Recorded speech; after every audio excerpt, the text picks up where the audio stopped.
Debate, Uncut and After Show.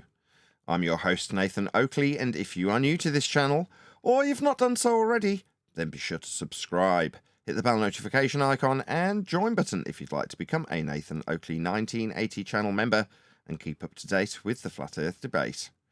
If you would like to support the channel, there is a super chat that runs alongside each of these shows while they premiere, and there's also a coffee, Patreon, crypto and thanks button in the info box below the video.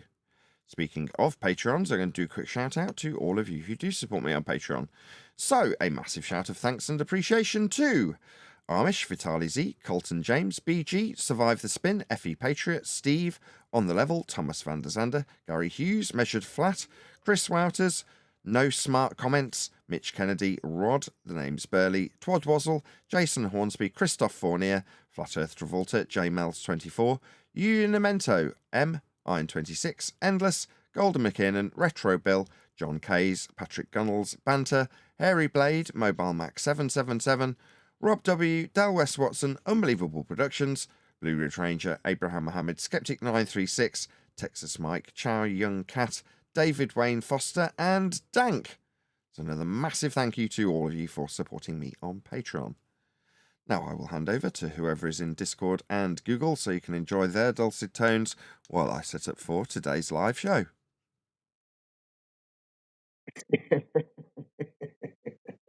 Steve, I really don't know how you're assessing things. How did you not? The one guy kept telling him, can you just shut up and stop talking? I mean, that's a little suspicious to me.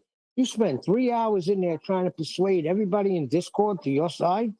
Come on, this is getting a little ridiculous. Yeah, I don't see it that way, but Who are you talking about? I know, I heard. Steve spent 3 hours trying to convince someone of something. Well, as long as you're not recording, because I don't want to start nothing. Always assume. No. Always assume I am recording.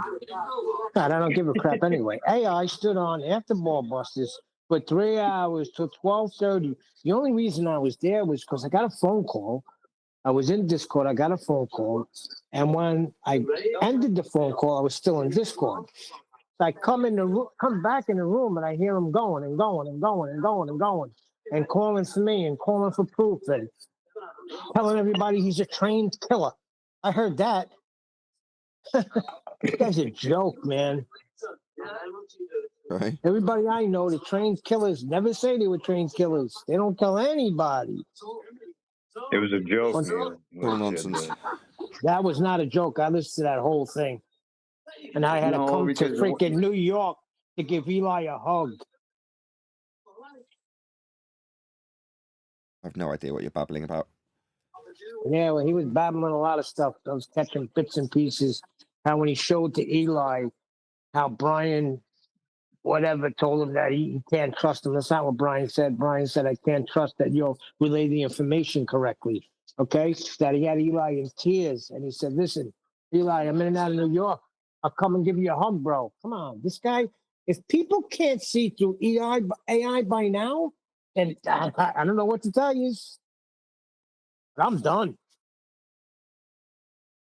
AI's got a lot of respect in the community, Neil. Your community. I'm not part of that community. Well, that's fine. What's with the new style video? What's that, Gene? What are you talking about, bro? Hey, Gene, welcome back. Nathan released some type of videos of him, like standalone videos. Oh, right. You mean me reviewing Globe Earth Dictate? Yeah, I saw something you put out, Nathan. Yeah. What was it, Gene? I did two. I did one for members. Well, I did them both for members, but then I stuck one out for the public. But I happened to tune in to one of the debates we did about 2 weeks ago that was airing on Sunday, and we were talking about it. So I was like, I'll go back and have a listen to one of them. Are they really as good as I remember? And within 25 seconds of watching one of them, I was laughing my head off. And I thought, given how much I'm laughing at this out loud on my own, maybe I should do a reaction video. So I thought, oh well, I'll stop watching. I'll go back into them with the camera on me and just stick a little corner reaction video up You know what I mean? Like a picture of me in the corner on camera. Just token gesture so you can actually see me laughing as well as hear it. I'll play the other one if you like. Unless you remember, you won't have heard the other one. Hey, Nathan, I heard that. And what are you trying to draw him out to make another video? I hope so. Welcome to Globe Earth Dictate. I'm your host, Ethan Woodley, and if you are new to the channel, or you've not done so already, then be sure to subscribe, hit the bell notification icon and join button if you'd like to become a Nathan Oakley 1980 channel member and keep up to date with the Flat Earth debate. If you would like to support the channel, there is a super chat that runs alongside each of the shows while they premiere, and there's also a Ko-Fi, Patreon, crypto and thanks button in the info box below the video. In case you haven't figured it out, we're going to be looking at the Darth channel.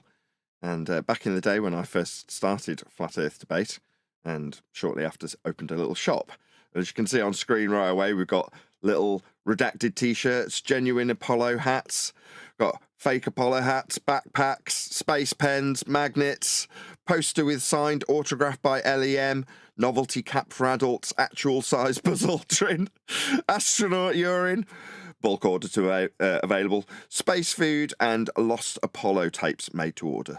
So this is the opening page that I used to have with my Spreadshirt shop, which is still available. I haven't updated in about 6 years, but nevertheless, this was like the opening frame that I would have on OBS. So what we're going to do today is we're going to have a little look at one of, or maybe a couple of, we'll see how we get on, the DATRH, I think it's actually spelled differently, DATRH, Darth, let's just call him, and his Globe Earth Dictate videos. So for your enjoyment, this is Darth's Globe Earth Dictate Uncut. Thought crime does not entail death. Thought crime is death.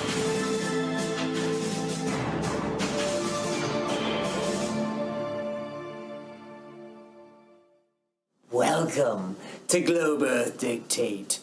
I'm your host, Ethan Woodley, and if this is your first time watching, you're out of compliance and need to report to a re-education center promptly. If you would like to join the show, scan your national ID card or simply mute the page you're watching and insert the plug directly into the back of your head to express your views on the greatness of the sphere. Please don't doubt the sphere. Doubting the sphere will get you ejected, and then you'll never be warmly welcomed back into society again. Please also don't forget to share the show. Sharing the show increases the chances of all life forms, great or small. Got to speed him up because I think he's not quite matching my timbre and tone and speed. Knowing the truth of the globe Earth and heliocentric model and decreases the chances of a more diverse panel. So please share the show. If you would like to support the show, please fill out Form GRX 4710 with your tax return. Alternatively, just hit the thanks button or share the show. If you haven't got any cash that you want to give me, that's perfectly reasonable. To have your contribution increased from the minimum allowed by global law. And once again, please stay subscribed, as it is legally mandated to keep up to date with the Globe Earth Dictate. Today I'm joined by Snoozing Soldier, Encomium Globe Earth, Vanilla Saiyan, Saul, Nth Man, Deborah, and Legolas. Hello. Hey. Hello. Also, we have over 100,000 people on Discord. Discord, are you there? We'll check back in with Discord later. As always, we begin the show with housekeeping. Question 1. Any evidence that the globe Earth or heliocentric model are less than 100% accurate? No. Increase the enthusiasm now! No, sir! No. Well, no, in the sense of not really, but... Silence, Legolas. So no's all around for the 499,121st consecutive time. Just a reminder for the audience, once we hit 500k, everyone's getting a free puppy, minus shipping and handling. And that concludes the housekeeping. Does subscribe if you've not done so already. anyone have any testimonials to the grandeur of our beautiful globe Earth and impossibly vast universe? I do, Ethan, if you don't mind. Please, go ahead. Well, as many of the audience knows, in my spare time I'm a judge advocate general for the military, so my jurisdiction is somewhat limited, but I have been able to make several advisements to my superiors on stricter penalty for globe Earth deniers in the armed forces. However, as you might have heard, the Global Freedom Government recently declared martial law, so technically now, my jurisdiction is the whole world. Very exciting. So what does that mean? Well, Ethan, the implications are staggering. You'll be able to do LSD seclusion recalibration sessions? Of course, I was going to say that. It's much more than that, though. We can legally whip elementary school children who are getting out of line. We can carpet bomb shopping malls if it comes to that. All options are on the table. Wow, that's fantastic. Big step in the right direction, Ethan. One world, one mind, you know. That's the only way to stop. Totally agree. Interested themselves in others. Plus, I don't know any parent who wouldn't want to whip their own children to sort out any disabilitating difference of opinion. To grow up with the stigma of something like being a flat earther, it leads to a life of crime, drugs, scrapbooking, and prostitution, at best. Can I share my screen? Sure, you're on. This is a picture my daughter drew of the Earth. It's hideous. Yeah, I know. She was punished for a week. Bread and water rations only. Too flat at the top. I don't want her loyalty being questioned, especially when she's only 3. Right, it's tough for parents these days. I know I am very firm with Schnitzerfraz in the thoughts that she has. Shh, not now, Schnitzerfraz. So I had to redo it, and look at this one. Almost a perfect circle, a sphere. You know, technically, the Earth is pear-shaped. Legolas! Your science level is not high enough to state that. You could have your entire license revoked and I could get a double-speak strike. I'm sorry, but I'm going to have to boot you. It's entirely fair. Have a nice day. That was Legolas, host of the Globe Earth Early Indoctrination Program. Don't forget to subscribe to him as well. Boy, Legolas was not on the ball today. Oh my god! And man, I almost urinated in my trousers. Perfect comedic timing, as always. Ha! I know, dude. I was on a conference call with my fellow middle managers at the Cracker Factory, and I almost spit out my 13-shot tall bendy soy caramel macchiato latte with extra white mocha. No foam! Vanilla, always the multitasker. Yeah, I tried. Hey, don't put the saltines in the soup pail. Hold on, guys. We are now joined by Norm. Hello, Norm. Are you there? Yeah, I had a question. This should go well. Been joined by Norm, presumably representative of a flat earther in this reverse world of globe earth dictate.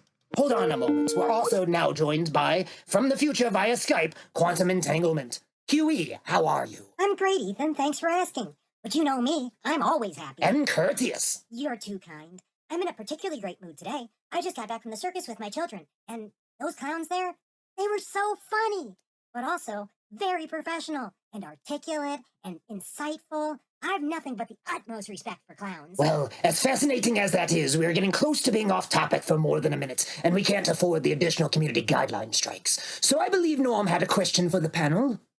Yeah, it's probably malformed, but I was just reading some stuff about science and the scientific method. Methods. What? Scientific methods. They are Methods. I love this. Yeah, right. And the first steps to observe a natural A phenomenon. first step, sure, one of many, but okay, go on. So what's a natural phenomenon? I'll take this one, Ethan. Sure thing, Deborah. I describe this at length in That is hilarious. my book. Everything is phenomenal. Shoes, birth landings, steel balls, and more. You won the Nobel Prize for that, right, Deborah? Well, it was a combination of that and the previous book. The cause of shoes are most likely rocks. Right. Well, rocks are your independent variable. If rocks, then shoes. Or at least sandals. If rocks, then shoes. I'm confused. Well, of course you are, hippie. I bet you think you live on a flat, non-rotating plane, too, you fantastical It was dunce. just not really following. Not following the status quo, right? What were you doing reading about science anyway? Trying to find something incriminating? No, I just wanted to learn. We all learn together, or no one learns at all. Do you not remember your blood vows? I do. That's why I was asking you guys. Who are you calling a guy? This has gotten ugly. I'm ejecting this prick. No, wait, Ethan. Can I have a moment with what's his name? Norm. All right, but this is on your credit score, encomium. Very well. Norm, is that right? Yes. Sure. Hi, Ethan. Share my screen, please. Okay, you're on. All right, now, Norm. You see that curvature there? That's the Earth. We live on that, on all parts of it, up, down, sideways. Now, what's a problem? Gravity, force. You can't actually have up or down on a globe. There's no horizontal plane of reference. Inertia, momentum, these are all science words. Gravity is not Momentum, inertia, these are all science words. a force, but it's also a force. Exactly, Nth man. Profound as you are funny. Do you understand now, Norm? Sure, I mean, I guess. Listen carefully, Wombat. You are a moron, an idiot, a maroon, a vapid spore, a vacant shell. You are not smart, and you should be sterilized for the good of humanity. Savvy? I'm going to eject you now and touch myself vigorously while I do it. Cry for me now, bitch. Cry so I can consume your tears. I'm just gonna sign off, actually.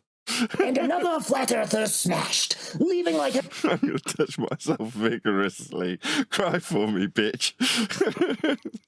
coward. The good news is that a task force is already on its way to his location. That's right, Ethan. I was reporting him the entire time he was talking. He'll be in the proper hands soon enough. Hey, Ethan, before you round out, I had a small presentation that I wanted to Triscuits are make. not biscuits. They're definitely crackers. Oh, shit. Sorry, I'll go on mute. Vanilla, always interrupting me with poignant and necessary additions, gives me a chance to Was he just spewing a few racist slurs there, Vanilla saying, accidentally through the top of quantum, or a quantum entanglement? reflect on what I was going to say and then ultimately phrase it better. Thank you. And I was also more than a little bit confused on where Triscuits fell on the cracker spectrum, so you have my gratitude for clearing that up as well. Genuinely, thank you. And actually, I'm sorry I called them interruptions. They're gift eruptions. Ethan, can you tell me when I'm up? You're presenting.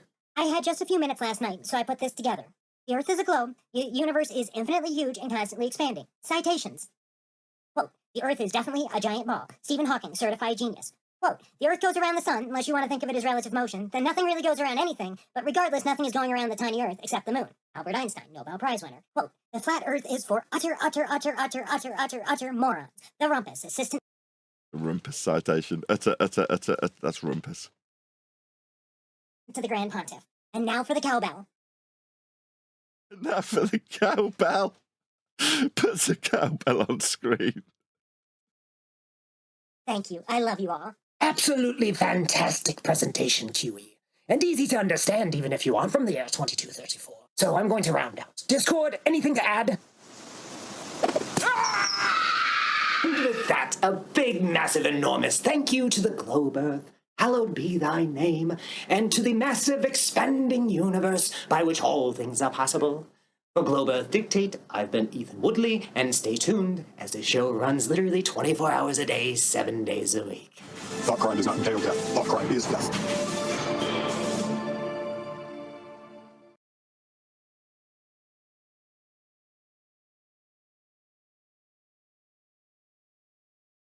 Yeah, that was the members only one. The other one's already out to the public. I'll release that one in a couple of days.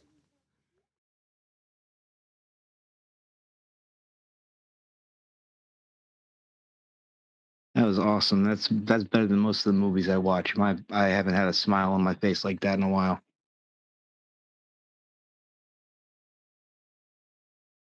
Yeah, it's got about 6 of them, I think. It must be me then, because I haven't laughed once. Oh, well, thanks a bunch. You watch? What was that? Globe Earth Dictate. About 5 years ago. I'm on video? Yeah. A parody of what we do. I mean, Mush, you don't think that's funny, Mush? You never heard of Goldberg? You know what it is? The characters are older, too. You have people that are not here anymore that you don't get to know. It's still got some familiar faces. So instead of 10th Man, you've got Nth Man. Saul was the guy that used to be Paul, but he's very representative of that country voice that we get from John. So you can, recognise certain characters in that. I don't know, I can't quite place who Emporium Globe Earth is supposed to be. We've obviously got Legolas. Go on. Who was Wombat? Maybe.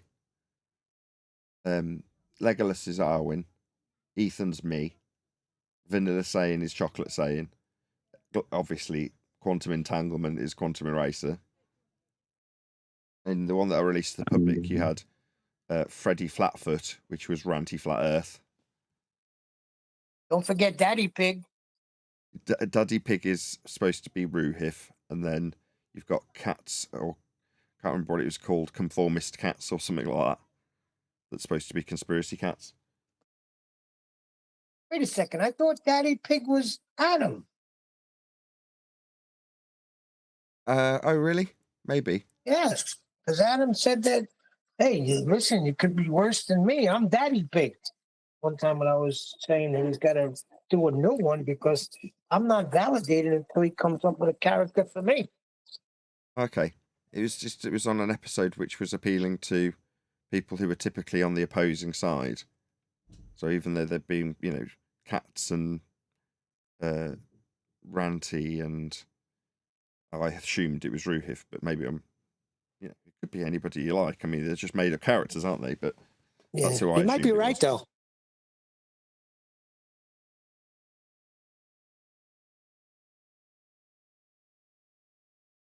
I could have misheard. I could have misunderstood what Adam was saying. I got to ask him when he comes in. Okay. Need to level up the video I'm going to be covering today because I had the volume turned down on YouTube, so that's going to mess with things. Hopefully this won't blast everyone's eardrums out. Is there any chance the Earth could be flat? Now, if you answered yes to 2 or more of these questions, chances are you might have been labelled a conspiracy theorist, or at least you're an independent thinker. But which one? See, in this day and age, there is very little, well, let's say no, credit a conspiracy. Is there any chance? Question 7. Have you ever believed the government has overtly lied to you? And the final question. Oh, it's all queued up. Asked her a bunch of questions at the beginning to establish, based on her opinion as a psychologist, whether or not you're a, idiot? I don't know why she's asking all these questions, and I can't be bothered to cover it.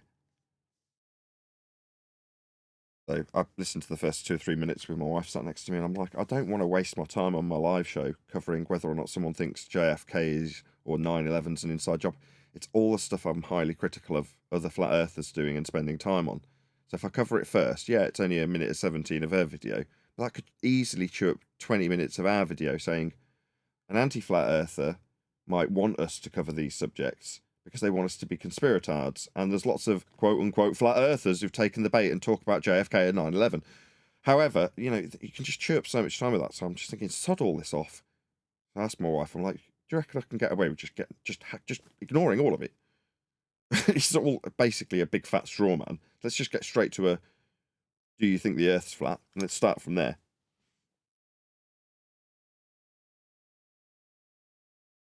Sounds all right. Yeah, Brain and Beyond. It's actually got Flatsoid left me a comment because she got her comment pinned. So there we go.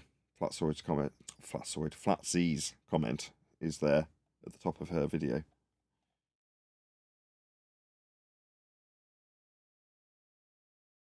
Okay, we'll cover that in the There's some show. other good comments in there too. May even yield an interview out of it.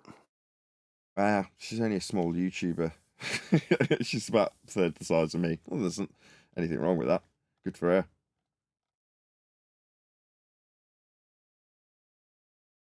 I don't know. I haven't decided how I'm going to deal with it yet. I've just decided where I'm going to deal with it from. So this person's a psychologist.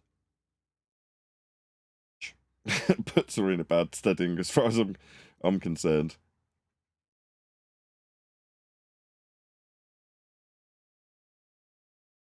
Whether small or not, whether related or not, Blassie put forth some good work there. She may get an interview for herself, then segue out from there into other venues because of what that lady is connected to, that Flatsy is palatable to.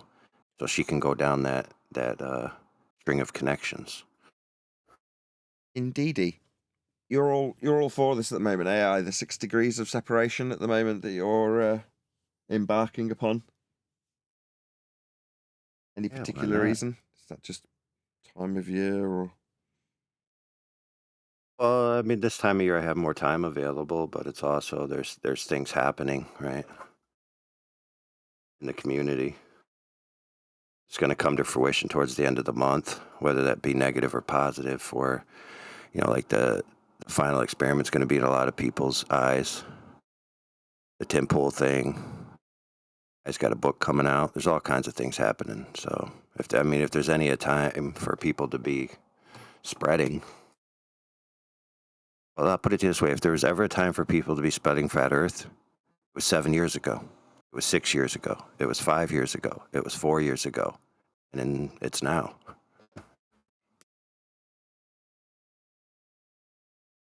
you're saying there's no time like the present. Oh, yeah. Fair enough. I wholeheartedly agree. I mean, it's not like I'm going to disagree. I've got a daily show on the subject.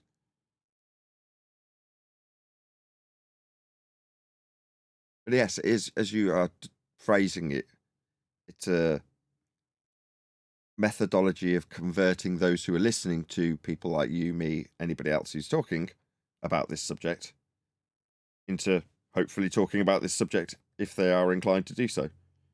The only problem for me is that I know the road that I've taken in the last 10 years, and I wouldn't wish it on my worst enemy, if I'm honest, because it's been riddled with nonsense.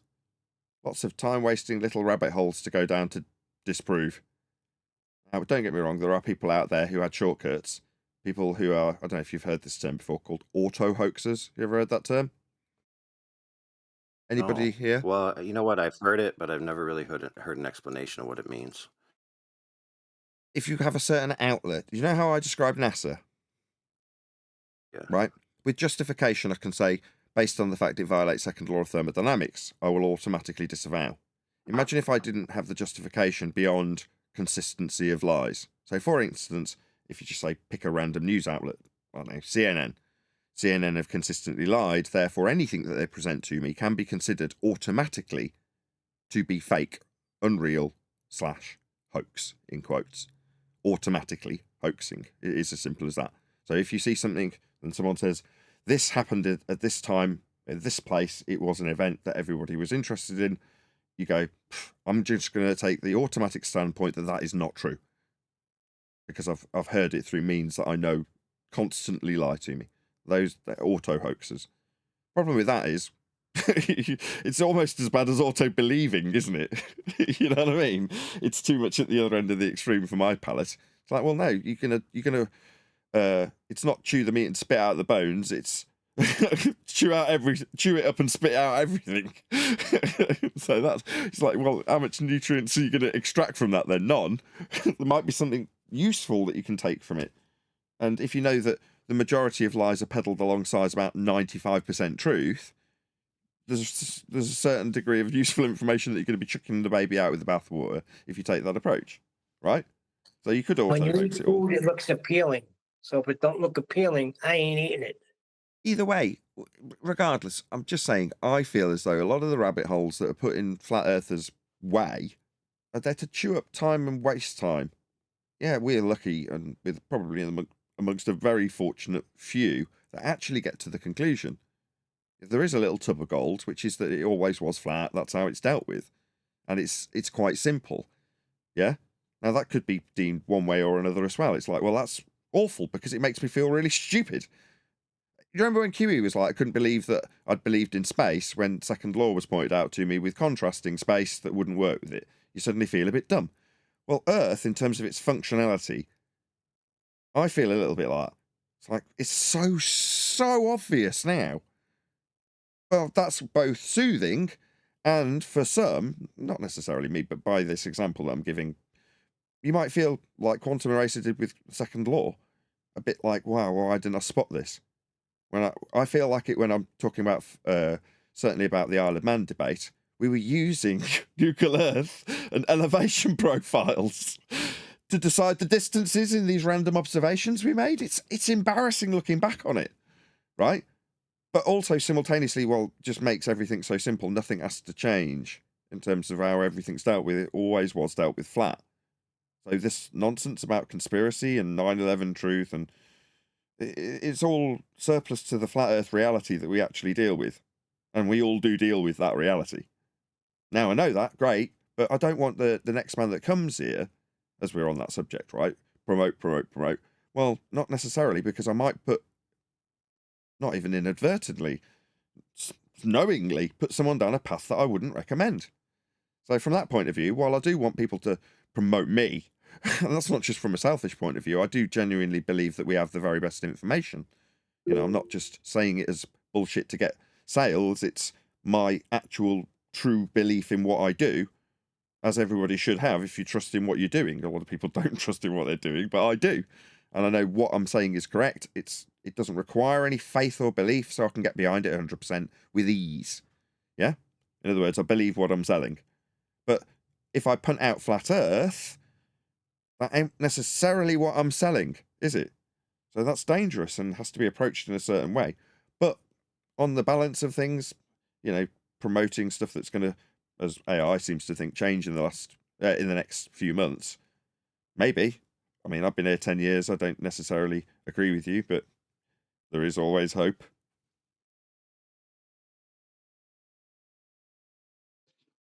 I'm not even looking at it as there's going to be a change in that respect, but like you said, if we've all had the benefit of 10 years and we're now in that position, and a lot of people are talking about flat Earth as a topic by title, like this lady and like other people who are doing in mass marketed platforms, right? People are going to come to it through them. Right. And so like the people who come to this lady's channel, whether they be few, right, there's now a permanent attachment to some of what took us 10 years to arrive at, and people are going to find it, right? That's what I mean by that. Gotcha. And it's going to decrease there's a segues responsibility. of separation, like you said as well. Well, there's a responsibility that's being thwarted, is there not? By our suppression, censorship, however you want to describe it. So on the one hand, I completely agree with you and also feel a sense of responsibility to do exactly that, right? Subvert the nonsense that's out there, in spite of it being me peeing over the Niagara Falls in that regard. Well, that's how it seems. Maybe I'm wrong. You know, the effort should be put more, I don't know in what direction, because it does just feel like that. It feels like you're peeing over the Niagara Falls, hoping to change its colour. Look, that's for every individual to decide. Like if every person's got to decide, okay, I know this information. What am I going to do with it? Am I going to reserve it? Am I going to wait for people to find me to come to what I have to say? Or am I going to go out? A lot of people want to go out. And if they're going to go out, you know, it's best to help them out in a way that's as pragmatic as possible for the best result.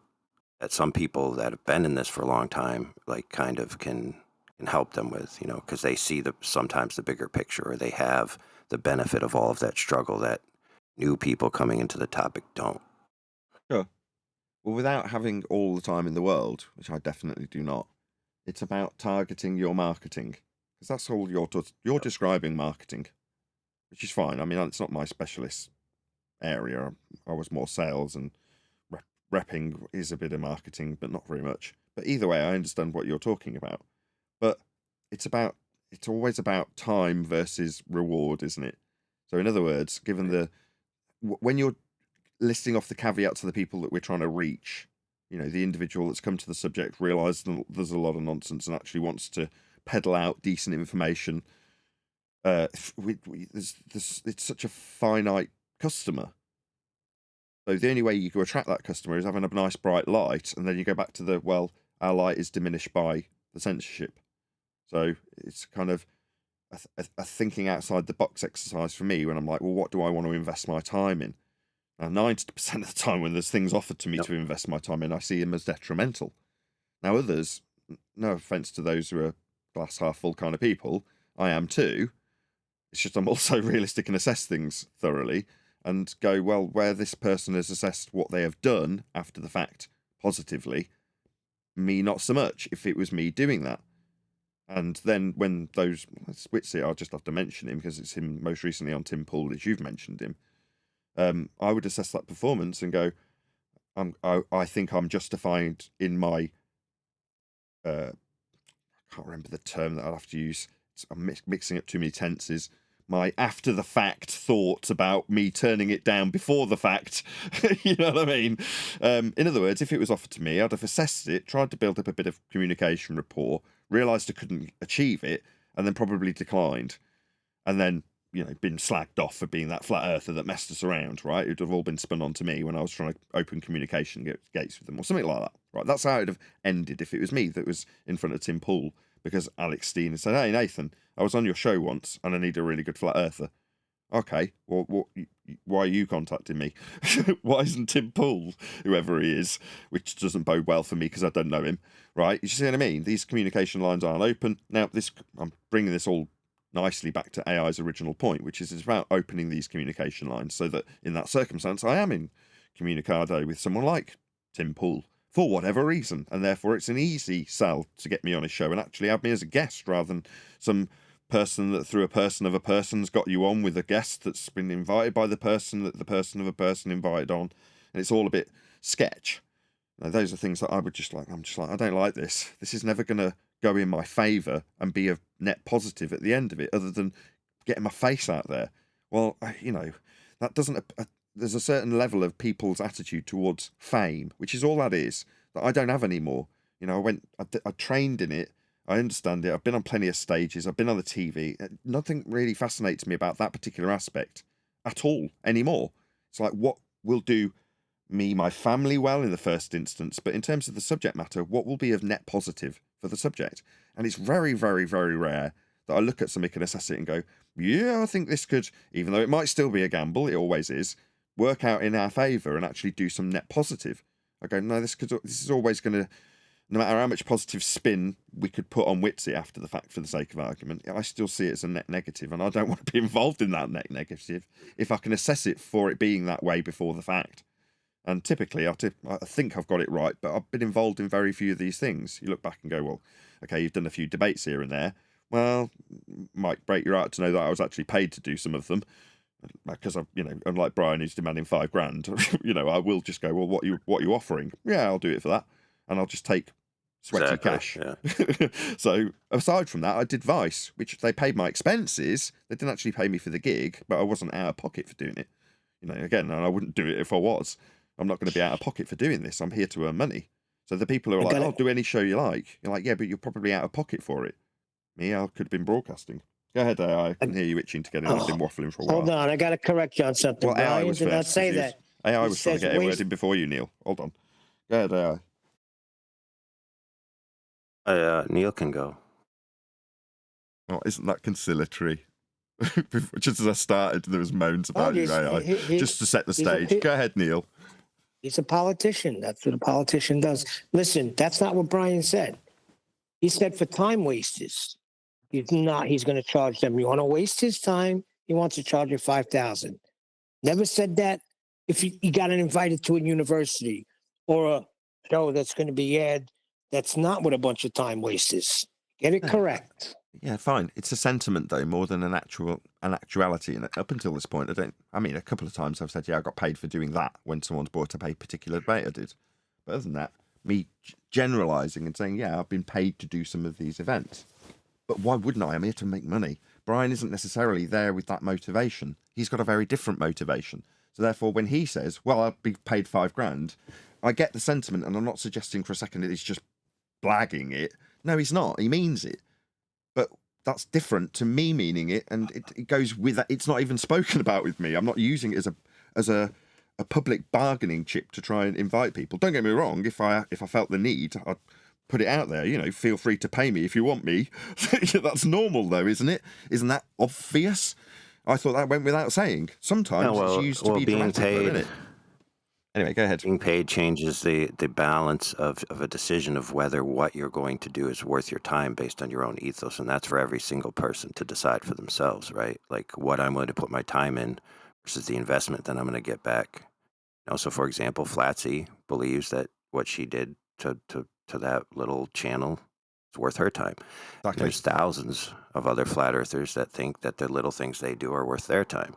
And it's not right for everyone to judge everyone else's time by their own metric of what they do and don't do with their own time, because everyone has their unique talents, gifts, purposes to offer to any community that they're involved in. Yeah, so it's difficult for me, lest I be a hypocrite, to suggest people do this, that, and the other. And number one, be critical of people who do it to me. Number two, not do it myself when I'm asking them to go out and do it. And number three, it's like when I haven't got enough time to do those things, it's not my skill set. Why is it incumbent on me to suggest someone does it on my behalf? Especially when if asked, would you do this? I'd be like, well, actually, no. I wouldn't do it. I think it'd be net negative. But you do whatever you think best. You know what I mean? It's a tightrope, isn't it? It's a difficult thing to do suggest to anybody doing anything ever. Opposite of that, and transversely, the opposite of that is when people want to do certain things, they also shouldn't be castigated for trying to encourage people to do other things, or for those other peoples to take them up on that advice to do it if they're so inclined. I generally agree, but there are obviously always exceptions. For example, should you tell me to go and recommend people go and do anything on a Witsit video, then I absolutely take that as to being the exception to the rule, and you will be condemned and chastised for it. Damn straight. I mean, that's fine. And like I said, if the shoe fits, wear it. It's all about people's ability to assess for themselves whether it's worth their time. Right? That's what they have to do. There's nothing unfair about that. And also avoid sounding mercenary. Speaking about that, Nathan, before we go on, so is me encouraging people to go to Witsit's stuff to give good arguments, critique bad arguments, invite them back to our forum, would that be the proof of the lie that I supposedly told? No, from when but if you want to hear this, 60 seconds to... I know I've run out of time. The clock's just ticked over. I know, is it 1 minute to? No, it is actually 2 o'clock. I have bored this lie, in quotes, down to a suggestion that you would take it that Adam was suggesting that ping pong golf ball would be the only section that was shared to somebody else for them to comment on. The suggestion of for them to comment on being your suggestion, and the lie being the taking out of context what Adam is suggesting with the sharing of that video with that particular section in it. From what I gleaned after, I kid you not, probably 10 hours of this, I can't believe I'm saying it in such good cheer, but it does mean that without going over more than 60 seconds into my live stream time, I can summarise what was claimed to be the, quote, lie. Sorry to not get a response from you. I've got to pop you on mute to start a live show.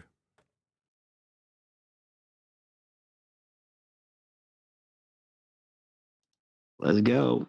How are you? Good morning, everyone. Morning. Good morning. We've been listening to parodies of ourselves in the pre-show from Darth. I released one video to the public just over the weekend.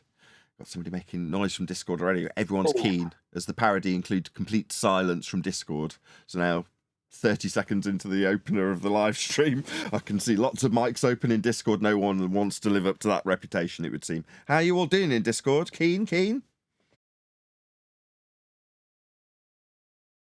Where's my tumbleweed sound effect? Yep. Lovely morning it is, Nathan. Lovely. It is. How fantastic to have you all on this bright and, well, it's actually miserable and dreary Monday morning in December, just before the new year. So we're rounding out 2024 soon. We have to start talking about that, how the year has progressed, what we've been doing. Has anything been achieved? I know there's lots that has, but I'm just suggesting. It's not nice for me, I'm going to tell you right now. The Yankees lost Juan Soto to the Mets. I'm devastated. That's awful. Sorry, Neil. I don't know what any of those words mean. I can tell sharing you the show real quick. on Facebook. Hold on, I can tell you sharing real the show, quick. I Just brought a lot of Earth people to the Ranger. subject. We're nearly there. I'll come to you, I promise. Go ahead, Neil. Just ask Adam who his favorite soccer player is, and picture Adam's favorite soccer player, the main guy, going to his most rival team. That's what happened last night in baseball. I was going to say nobody cares, but that's probably not true. I don't care. What were you going to say, Flat Earth Ranger? From sharing the show, I've had multiple people ask me questions, and I've sent people to your show. So, from sharing the show on Facebook and stuff. Oh, cool. Well, thank you very much. As I always say in the intro, please share the show on Facebook and X. Yeah, there's a lot to summarise this year. I feel like it's been, overall, a good year. When I say that, I mean for the good of Flat Earth. I won't make a spitting sound effect. But I do feel it's been a positive year in terms of the amount of impact that we have had in this tiny little community we call Flat Earth. Would anybody else agree that it's been a net positive this year? Yes, we're putting our In a good year. front foot forward. That Earth is measured flat. I think it's an outstanding year. Yeah, I mean, that's been my personal main goal throughout 2024, Neil, to get flat earthers to actually talk about flat Earth rather than how Earth isn't a globe. So that, for me, that is one thing I have seen in comments. So yes, definitely that's been a positive thing that we've seen moving forward. Thank you, Neil, for something that's directly associated to me and what I'm doing.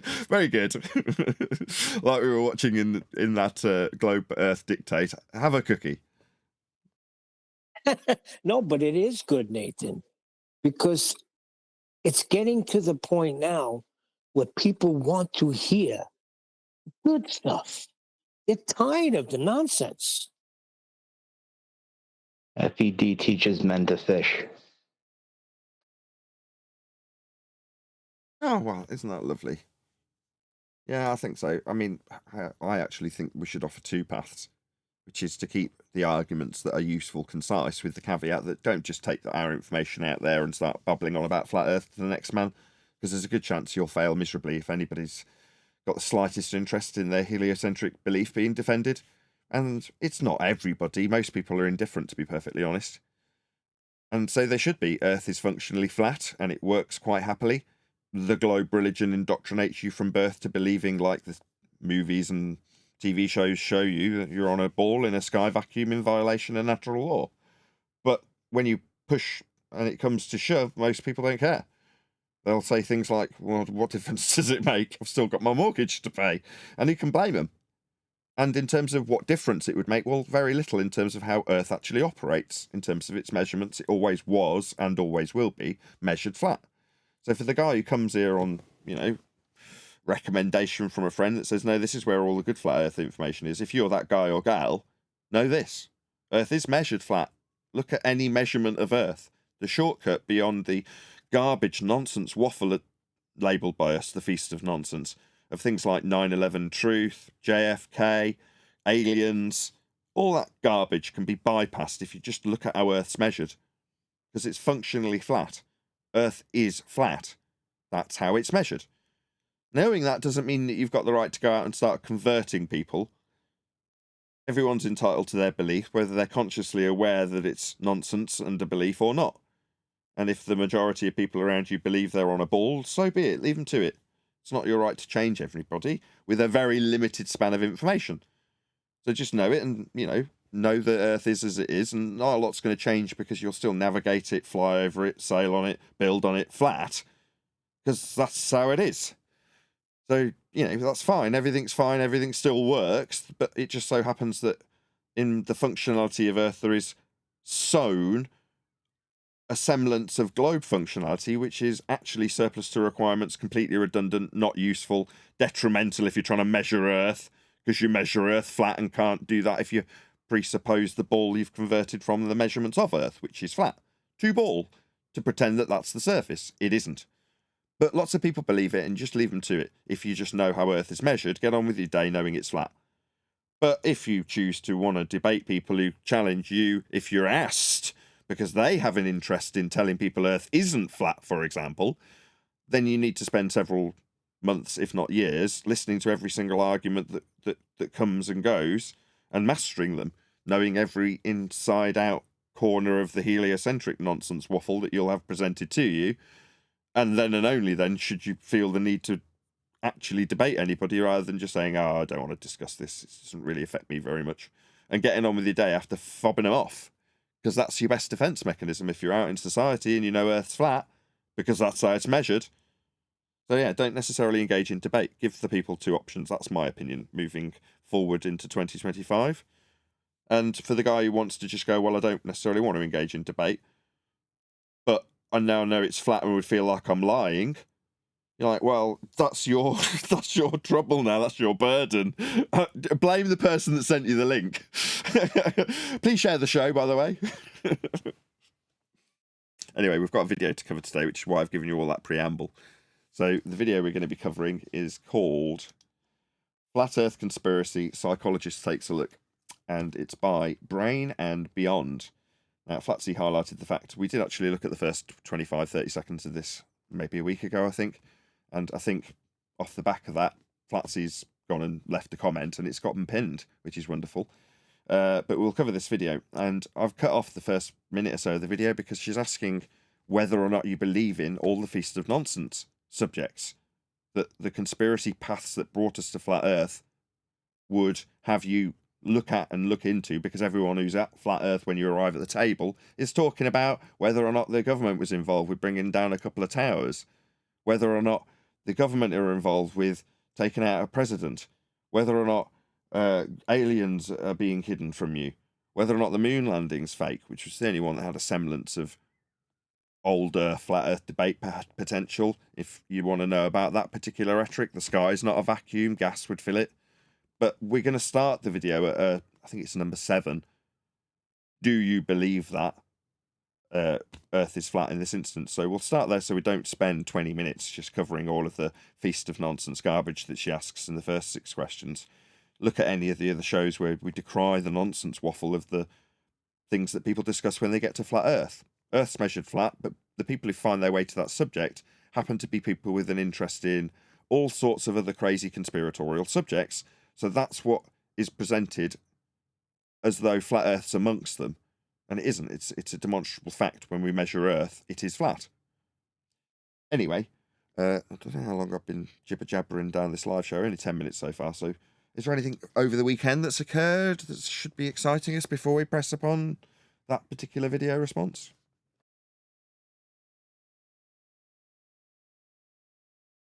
Not really. Nothing exciting occurred since Ballbusters?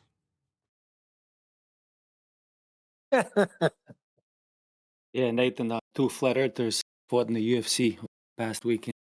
The guy that you covered, Bryce Mitchell, he scored a knockout against the other flat earther. Who's the other flat earther? Bryce Mitchell's name rings a bell. Who's the other guy? Yeah, he's the guy you covered. The other guy is Kron Gracie. He's also very outspoken about FE. Comes from the huge jiu-jitsu family.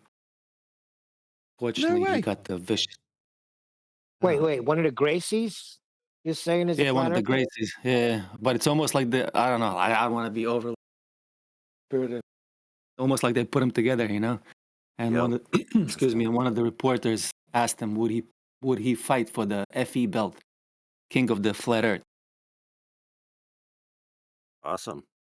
When does that We had happen? some guys join our server based on Eddie Bravo back when they were following UFC, and they found Eddie Bravo talking about Flat Earth. And we've also had, I think he said he also found Nathan's show because, you know, Eddie Bravo specifically called out Nathan's show by name. That's how I You found the talking show. about? Hey, are you talking about Kron Gracie? No. Yes. Eddie Bravo. Bravo. I'm saying we had some people join our server this weekend who said that they found us via they're interested in UFC. They knew Eddie Bravo. They watch Eddie Bravo on Joe Rogan, and they heard him shout out Flat Earth. So wait, Adam, you said that you got here through Eddie Bravo? Yeah, it was at Nathan Oakley. He destroys people clip. That was pretty sweet. Oh yeah, the one where he says I love Nathan Oakley. Yeah, Taboo Conspiracy put it at the end of his video that he most recently did about celestial navigation. I think he's done a video since that, but nevertheless, he put it at the end of that if you want to see what clip we're talking about.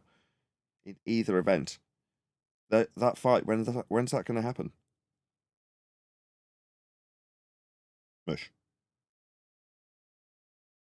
I'm pretty sure he said it happened this weekend already. Oh, it happened already? The fight, yeah, it happened over the Saturday. 2 Flat Earthers fought, and like I said, Kron Gracie got vicious. He got slammed against the canvas, followed by 2 vicious elbows, and it was sad to watch. But hey, one of them had to go, right? Yeah. Bryce Mitchell Wait. won. Well, why do we cover Bryce Mitchell on a show with someone else from memory? No, I believe it was just him talking about FE. We've talked about him before. Not too much smack about him, I hope. No, he got into the conspiracy stuff too, Nathan, when we were covering when he started speaking some things from the Bible. Did we suplex that Remember, shit, metaphorically I was trying to speaking? defend him, like I was telling you not to go too hard on him, if you remember. Yes, we were hard on him. And everybody was saying we need to ease up on him. He's a new flat earther. Not everybody comes to the understanding that we have. We took some time. Yeah, we got hammered for treating him a little harsh. Well, And in that, we also indiscriminate in talked that about regard. Rampage Jackson. He was a flat earther as well, famous UFC fighter. Okay. I'm sure we were no different to. He still often mentions it in the comments, but all he talks about flights, emergency flights, landings. And every time I'm like, dude, you gotta advance your arguments a little bit. Every time he mentions flat Earth, he talks about emergency landings. That's what I was looking for. So you can dig out a clip of Bryce Mitchell putting an argument to somebody that we can critique that's newer than whatever we've covered previously. Because in that case, we can help him, can't we? Because we can send him a link that's personalised to him and go, here you go, number one, yeah, we're going to give you shtick for your argument if it's no good. We'll tell him why, but then we'll give him some good arguments. We're not. This isn't a smackdown, right? The difference is, I understand he's a fighter, right? And as you said, one of them's got to lose. Yeah, that's how it goes. He's a fighter. Well, we're not. We're not in a ring with him, and we don't want to knock him out. That's not our objective, is it? Now, if there's stuff that he's not doing well, yeah, we'll help him with that. That is to say, we'll criticise it. Now, does that mean that I'm going to be in fear that he's going to knock me out? Not in the slightest. That's irrational. I doubt he's irrational. Or if he is unhinged, then maybe I should be scared. Some of them are a bit unhinged. I don't think he is. I'd have remembered from covering him previously. Now, truth be told, I can't actually picture his face and him personally. We cover so many people. But I would hope, like with everybody, no matter who we cover, I always have the same hope that this person will be ultimately soaking up some of the information we give them. Now, often, my disdain for the nonsense they spew about us when they call us idiots overtakes me in some instances. But, that might earn me a slap if I'd done that with Bryce. Let's hope I haven't. But the point being that you just hope that the information is the thing that's at the forefront of whatever is critiqued. If we say, this will catch you out for these reasons when you put it to somebody as an argument, therefore it's bad, if all they hear is, therefore bad, then they deserve to be called stupid. I doubt... Oh, well, I don't know. Past judgment, he might have had the stupid knocked into him for all I know. I can't remember the guy. I can't wait. Anyway, let's hope we're useful to him. If he's out there on public platforms representing himself, albeit in a completely different literal arena as a fighter, but when he's interviewed, he's talking about the subject. Great, let's give him some really cracking arguments proactively. Let's get his video on tomorrow, and we'll react to it, and then we can let him know at Nathan Oakley 1980 sent me, and hopefully he'll come along and listen and go, yeah, that's useful. I'll use that next time. And I think we've got the most basic and simplistic arguments to offer now. If somebody is out there arguing it, they're like, well, I'm already out there arguing it with bad arguments. Well, in that case, you can't say you need to train yourself on globe rhetoric and how to overcome it, and Globulus and Coriolis and all of the stars and the sun and their distances and all that overcomes for all of the... No. If you're already out there doing it, it's like, okay, well, not a lot I can do about that in terms of training you up to be a great flat earth debater, but what I can do is give you these little nuggets. And for those little nuggets these days, it's Earth's measured flat.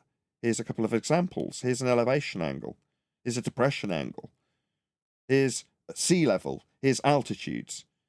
They're all measured and they're all flat. But, well, if we can put that to him in a video that's got his name in it and his picture on the thumbnail, there's a good chance he'll watch and go, that is simple. Anyway, we'll come to that when we come to it. Anything else happened over the weekend?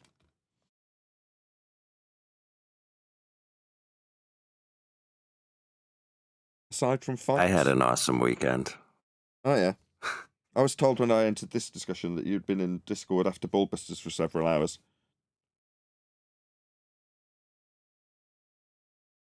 Oh, good times. I've no idea. I wasn't there. I'm sure they were. All positive, I hope. Absolutely positive. Couldn't have been better. Excellent. Good to hear it.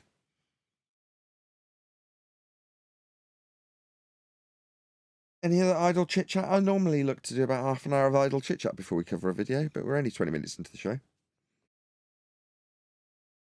Oh, speaking of people who came to the flat earth and got better and better over time, shout out to Flatsy for where she was, where she came. and what she is now. Very proud of her. Shout out to Flat Zoid. From what we covered on Ballbusters, I had low expectations. Now, he may take that personally, but in the past, I've always had a lot more to critique and be critical of when we've covered Flat Zoid. What we've covered up to now on his endeavours with Will Duffy were, for the most part, very, very good. And in some instances, outstanding. There were a couple of tiny bits that were just subpar. Just. And that's it. Overall, an excellent performance. So, Flat Zoid's debate with Will Duffy, like I say, we were critiquing it on Ballbusters, and it was a wonderful performance. I thought Flat Zoid did really, really, really well.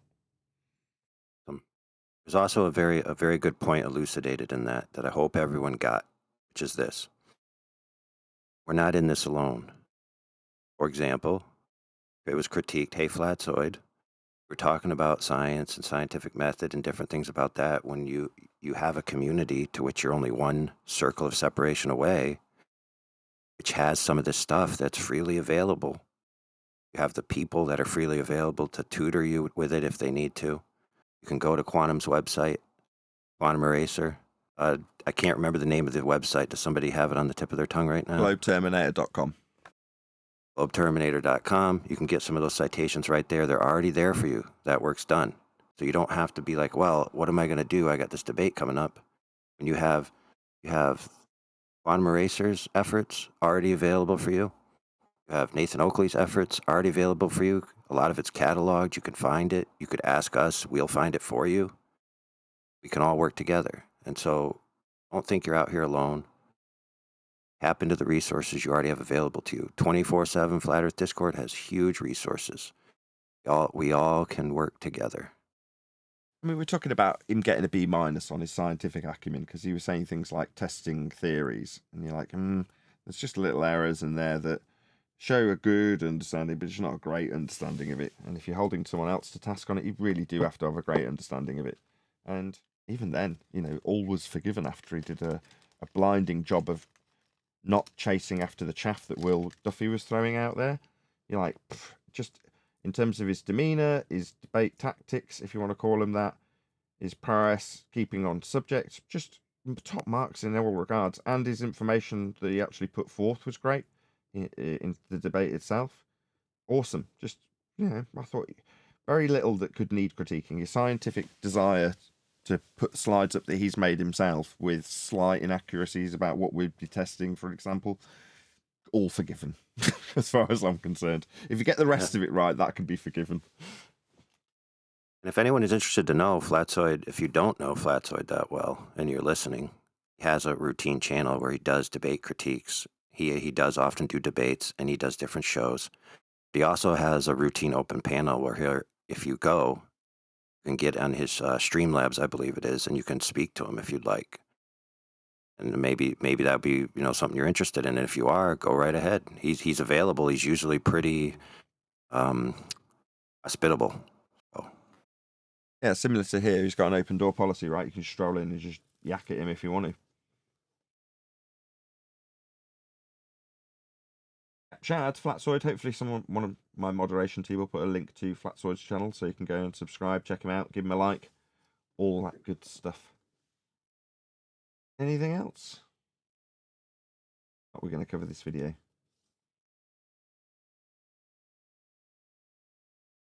Alrighty then. So, as I suggested earlier, we're going to be covering a video by a smaller YouTuber. Typically, we're covering people bigger than ourselves. In this instance, someone smaller than us. Makes a change. But of a reasonable size. So, 12,000 subscribers, One who definitely appreciate if you go and like and comment and help them in the YouTube algorithmic love that they may receive. They've got a fair old crack, unlike us. So, go and leave them a comment. This videographer's called Brain and Beyond, and I'll leave a link to their video. As is always the case, please leave them a comment that says, at Nathan Oakley 1980 sent me. So, at Nathan Oakley 1980, all one word. So, it'll appear in blue, and you can just click on it and find your way back here. If you're the person you're responding to, in this case, Brain and Beyond, and just leave them a nice comment that says, we have responded to your video. Hopefully they'll come along and have a little listen, and if Brain and Beyond was to make a response video, hopefully she'd do the same for me. Put a link to my video in hers. So that's what we're going to be covering, so please leave them a message. I'll repeat this call to action a couple of times just to give those of you who are in the live stream, there's over 70 people in there currently, to actually do as I'm suggesting, rather than just go, oh yeah, I will do that. Actually do it. So that is to say, click on the link that's going by. I'll put it on screen now so you can see that I've actually done this. Click on that link that's attached to my name and say at Nathan Oakley 1980, as is presented next to the link that you're clicking, sent me. And they have, that is to say, Flat Earth Debate, have responded to your video and critiqued some of the points that you have made. Now, to give you a bit of background, this person did, I think it's 7 or 8 points that they want to pull apart whether or not you're a conspiratard. And I have chosen to ignore all of the preceding points up until the point where she says, do you think Earth's flat or not? In whatever way she phrases that. And just go from there, so we're not spending 20 minutes going, no, I don't have any opinions on JFK. No, I don't care about the Twin Towers. You know what I mean? This is feast of nonsense that people who arrive at the flat Earth subject may want to talk about, but it's got sod all to do with the subject of Earth and it being measured flat, which it is. So we'll start from about 1 minute and 17 into the video called Flat Earth Conspiracy, Psychologist Takes a Look. Is there any comments about Brain and Beyond or this video if you have seen it or anything of that nature before we do start? Panel and Discord.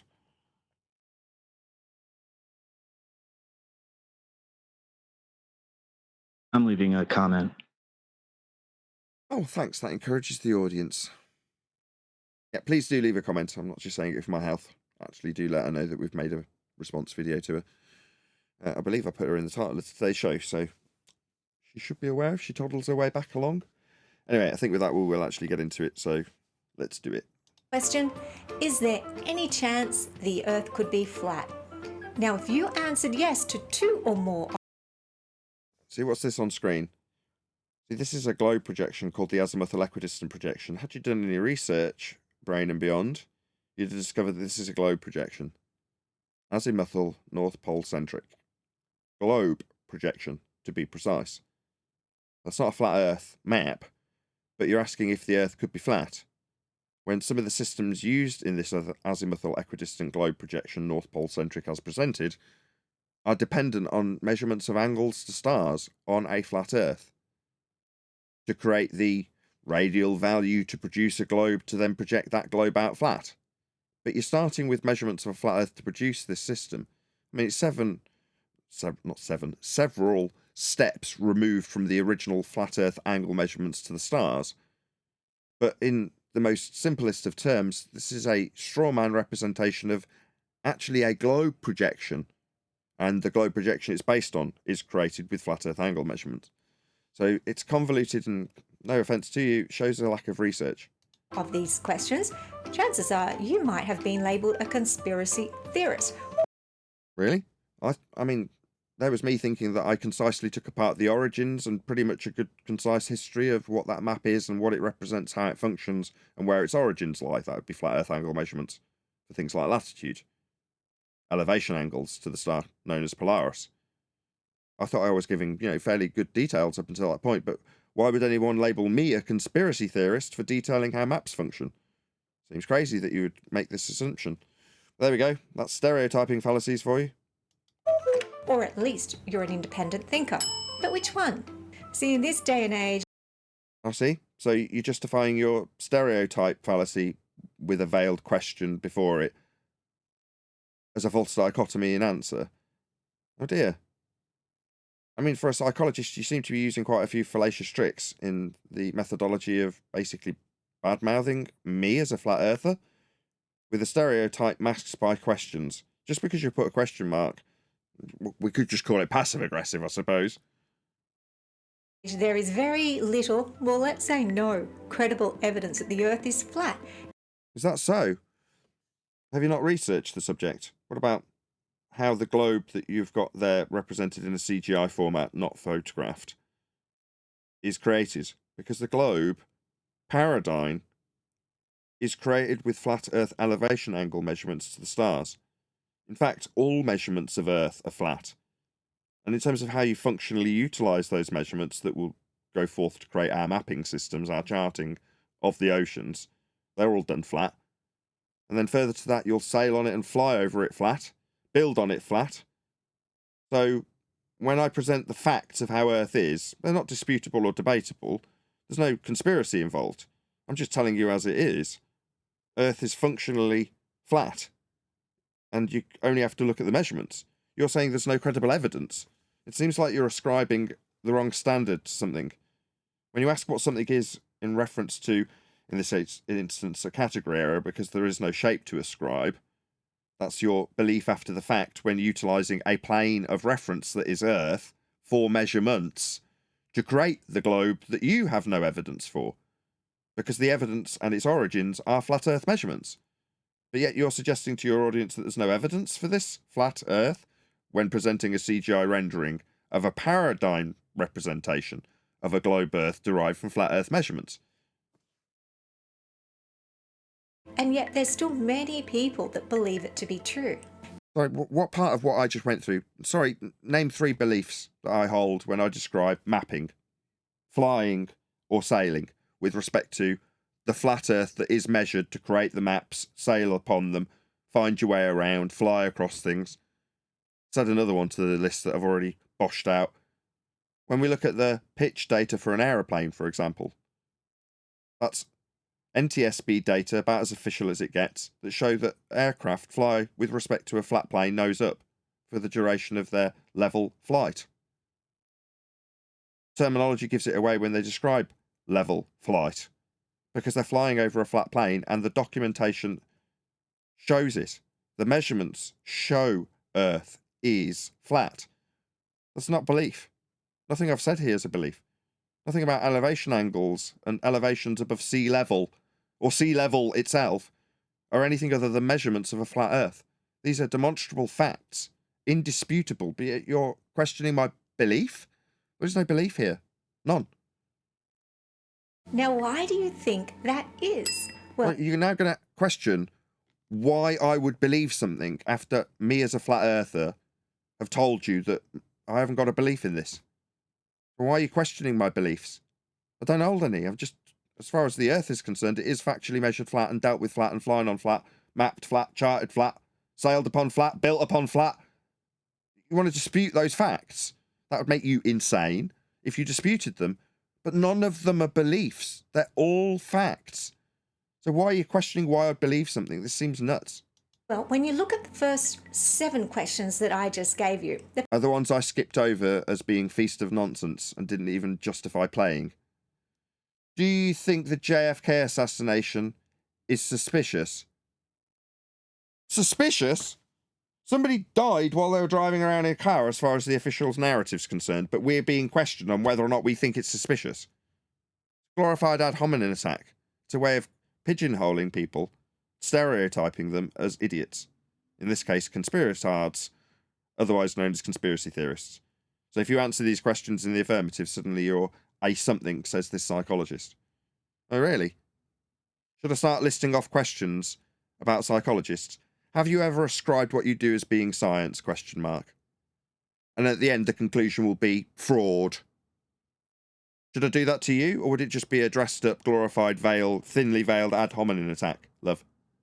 Because that's how it would seem if I was to start asking questions of you about whether or not you've ever used the word science in anything you've ever done or professed to be, given your education and accreditation in psychology.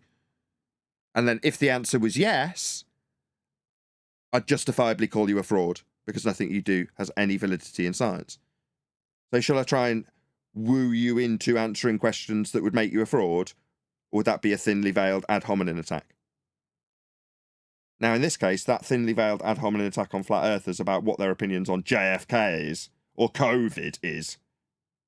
Like, why are you asking these medically based questions about COVID? Seems outrageous given that you're a psychologist. Nevertheless, a different subject that I didn't really want to waste a load of time on, given that the bit that's only of interest to me when it comes to what's in her subject title, that's flat earth.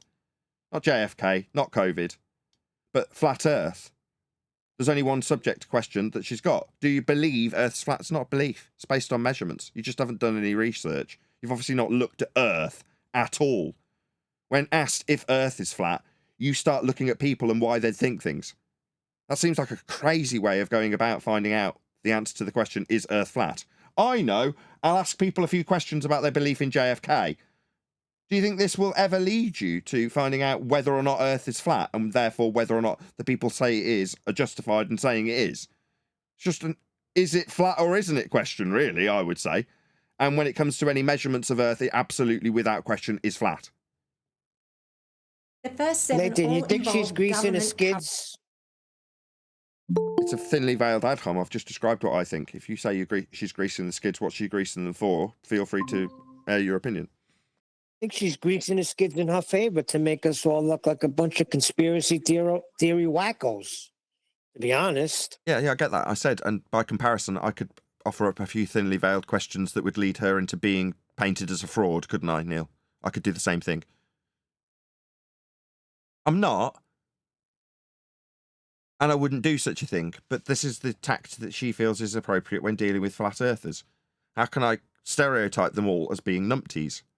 Oh, well, here's how. Let's ask these questions about whether or not 9/11 and Waco, or what? I'm a flat earther. What the hell does Waco or 9/11 have to do with me as a Brit? Did it deeply impact my life as a flat earther? Why is this question relevant? Oh, is it a very narrow-minded, you're an American, therefore this is relevant to everyone? No, I can do it too, love. Yeah? I could ask a question about, would you ask internationally about people's concern with only American affairs? And then categorize you as being narrow-minded and stupid as a result. Like, again, thinly veiled insults and stereotypes that I can ascribe with a simple question at the end. This isn't a smart tactic that she's employing. She thinks it is, which is great. Yeah? Because then when someone like me, who is a flat earther, tears a strip off this thinly veiled garbage, it's slightly embarrassing for someone who's accredited as a psychologist. Well, aka quack. Yeah? Pseudo-scientific quack. cover-ups and deception and lies of some kind.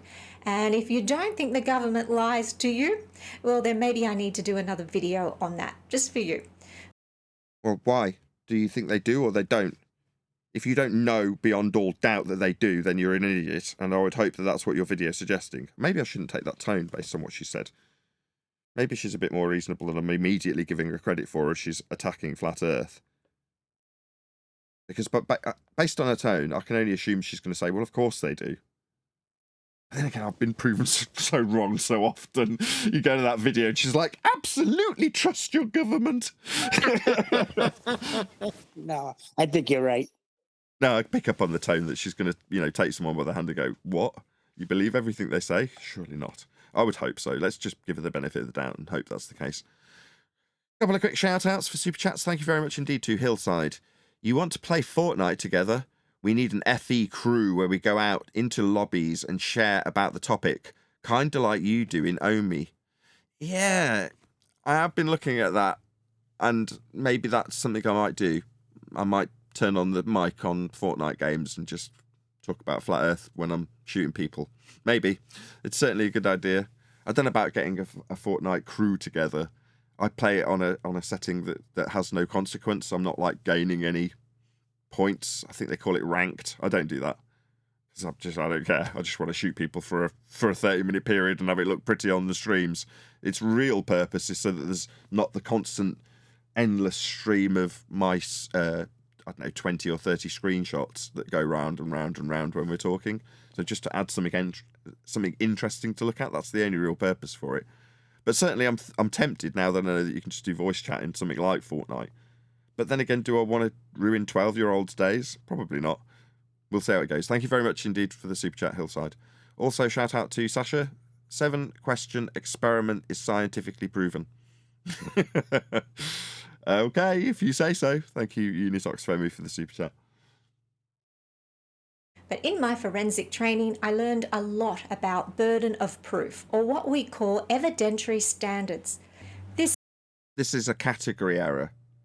When we're talking about measurements, there is no burden, there is no evidentiary standards. It's just a what is. It is measured flat. Yeah? You don't ask somebody how long that board is, and when they give you a measurement for it, you argue with it and say, well, what's the burden of proof here? Let's establish who's... No, it's just a measurement. So this isn't a court case. I'm going to prove it to you beyond a reasonable doubt with evidence.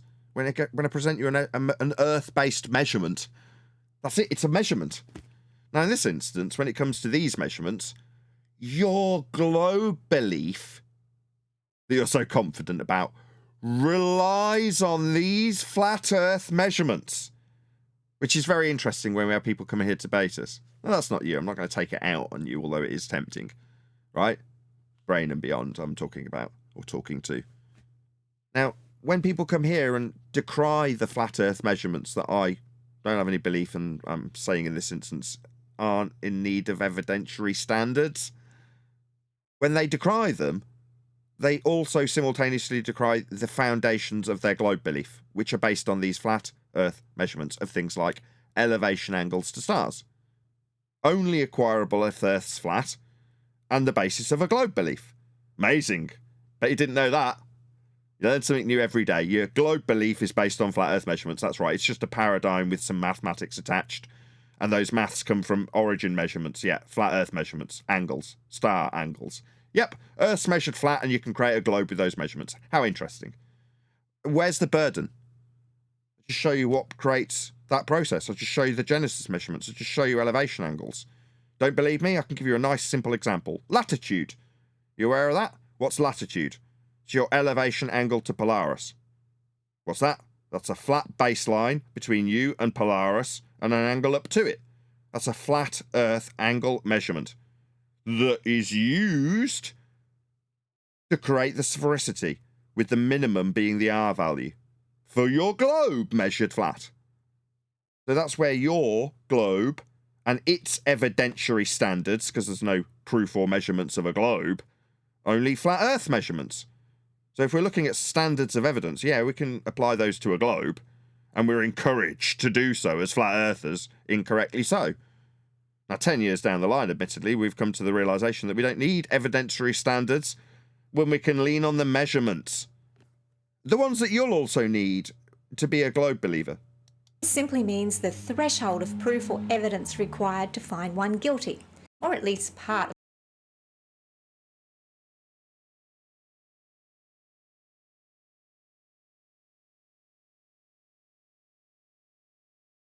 lies to you, well then maybe I need to do another video on that, just for you, or show that a particular fact or event was more likely than not to have occurred. So in other words, the sorry, is Earth measurements an event? Anybody? It's a category error. It's a category error. case has been established by more than 50%. If we measure something, can I look at it on the balance of probability to be beyond 50% probability if it's just been measured as flat?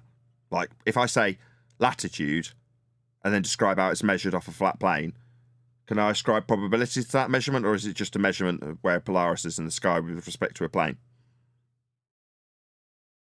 Just a measurement. It's just a measurement. So there's no burden, there's no standards of evidence, there's none of this applies then? It's proof for it. You're proving something with that measurement. It's not beyond a reasonable doubt. It's just a fact. It is well, this. You're not going to need a jury. You can't have a doubt in something that's just a fact. This is that. Here it is. Yeah? It's like, okay, no, there's a burden here. What are you saying? You're denying latitude? You want to deny latitude? We need to bring in the jury to decide whether or not latitude. No, it's just latitude. It's not in contention, it just is what it is. It's an angle measurement to Polaris. You need a flat Earth for it. That's how it's measured. If it wasn't flat, it wouldn't be an angle and wouldn't be useful as basis of a globe. But it is a flat Earth angle measurement. It's an angle. It's off a flat Earth. Polaris is what it's using. It's called latitude. What you want a jury to quiz themselves over this is stupid. Category error. In criminal matters, however... This lady... Go ahead. I say, this lady, she's a psychologist, yeah? Yes. Yeah. And she's making this video because the flat Earth scares the living shit out of her. No swearing. Let's be honest. Sorry. I don't think that's a swear word, is it? Yes. Is it? Oh, I didn't know that. But yeah, so flat Earth scares her psychologically. So she reverts back to her zero standard of evidence, and for her globe, because that's what's going on, isn't it? The standard of evidence for her globe is weak, pathetic. But that's what she reverts to. Yet she wants to talk to us about standards of evidence because she's scared of reality. I don't know. Well, the burden of proof in this regard, if you want to consider it a debate, as we have done for a considerable amount of time, is to say, well, if you're claiming Earth is a sphere, then the burden is on you to prove it's a sphere. Now, I don't have any burden at all. But if you're going to challenge me because I've been labelled as a flat earther, then the burden is upon me to show how it is flat, and that can be done with measurements. But at the point that you show that it's measured flat, that's the end. It's like with pitch data. It's not somehow a continuation to say, well, let's see how this would work with the globe. What are you talking about? Doesn't work with the globe. It is a graph showing how high above horizontal a plane is. That just is what it is. And it is flat. Working out how something will work with something else when it's there in black and white is stupid. It's like, talk about whistling past the graveyard.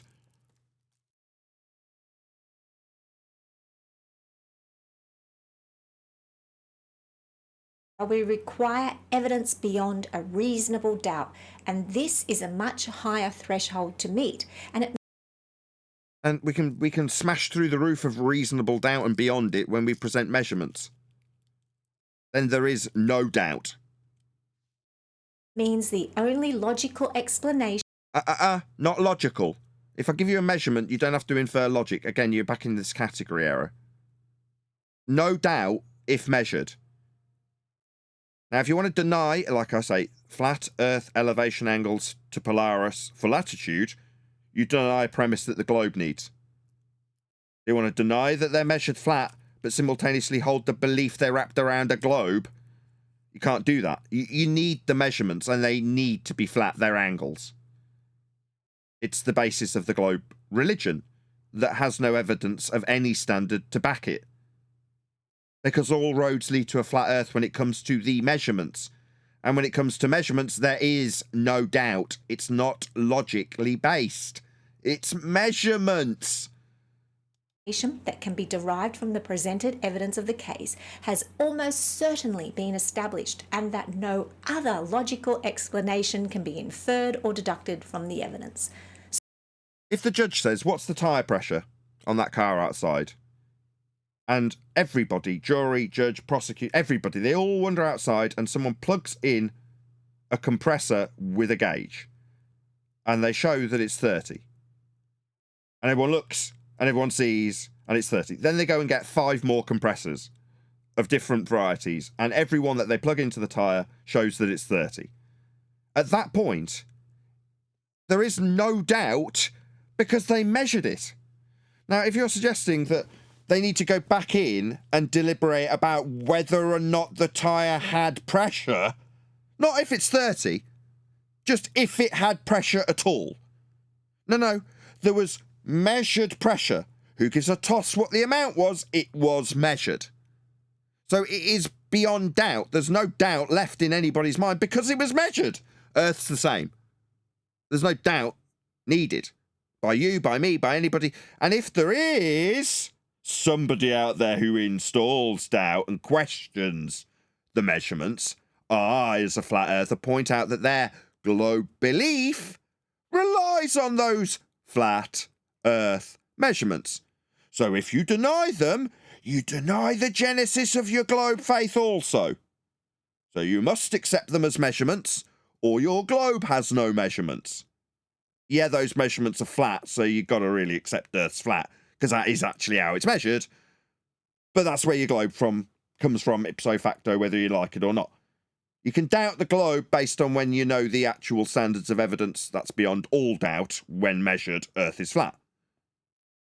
But that's not something for contention. Only your globe is in contention here. Go ahead. Sorry, I thought you were stopping to start the video there. Sorry, I didn't realise you had more to say. I had you were half a second off, but go ahead. Okay. You know, when we first got into this, you were told Eratosthenes measured the radius of the globe. And then you heard about, we heard no end of Al-Biruni measured the radius of a globe Earth. So it was all measurement, which tells you that why were they doing that? Because measurement is the highest standard of geometric proof, right? It is the only standard of geometric proof. And it can't be argued with, right? Once it can be repeated that something is a certain length and measured in a certain orientation, yeah, then that's that. It is what it is.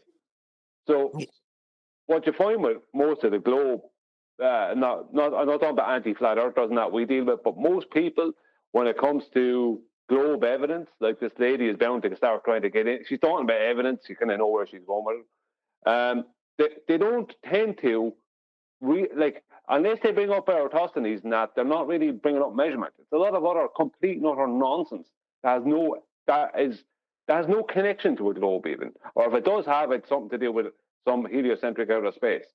The point I'm making is they can never really produce any globe measurements. Outside of Eratosthenes, which wasn't a globe measurement. Well, but the what point was is it? that they have nothing to show. It's all nonsense. Sure, but Eratosthenes is largely quoted. So what did Eratosthenes measure? Flat Earth. Flat Earth. He measured an elevation angle, 2 of them, correct? He measured he measured an elevation angle. Yeah. He measured it. So he measured 500 miles of a horizontal. Yeah. And Al-Biruni, what was he measuring? Well, he was measuring using any geometric globe edge horizon, that's for sure. But what was he using? He was using trigonometry to see what height the mountain was. Off what? Height off what? Off a sea level. Off a surface level. Plane. Surface level. Not sea level, careful. Not Al-Biruni. Surface level. Yeah. And then why not sea level? Because he's not at the sea. Yeah, I know I know he's not at the sea, but it's kind of claimed he was. Doesn't you matter. have to read into it a bit to find out he was not at the sea. He's deriving the difference with trig based on the surface level. So the 2 triangles that he's deriving h with are off surface level. It's just careful with your phraseology. Then you don't have to debate it. That's the fact of the matter. All diagrammatical examples of Al-Biruni will show you surface level derivation with trig to get the height. Well, once you've established that you're utilising a surface level, then you need Earth to have a surface level to derive it from. Now, what he's actually doing, this is what I was fishing for, I'll just take it there, is he's doing the opposite. He's doing a dip angle, right? He's doing a depression angle measurement, and he's deriving radial values from a depression angle after deriving the height of his eye. So what he needs for the constituent parts to derive radial value is surface level and eye level parallel with surface level. Earth must be flat for his derivation of dip to infer R. He must measure Earth flat for the height of the mountain and then use a depression angle with the prerequisite eye level and surface level being parallel with one another. There you go. It's depression angle. I have to correct you on something. I knew there was something wrong. I knew it said sea level for a good reason. That was perfect. Yeah, How dare you? Yeah. Because it's claimed that he used the sea horizon. Now, he couldn't have seen it because he was 600 miles away or something. Right? So that's a complete load of rubbish. The point is that he was claimed to use sea level, but he needed the height of the mountain. But the height of the mountain, he would have had to use the height of the mountain off of sea level.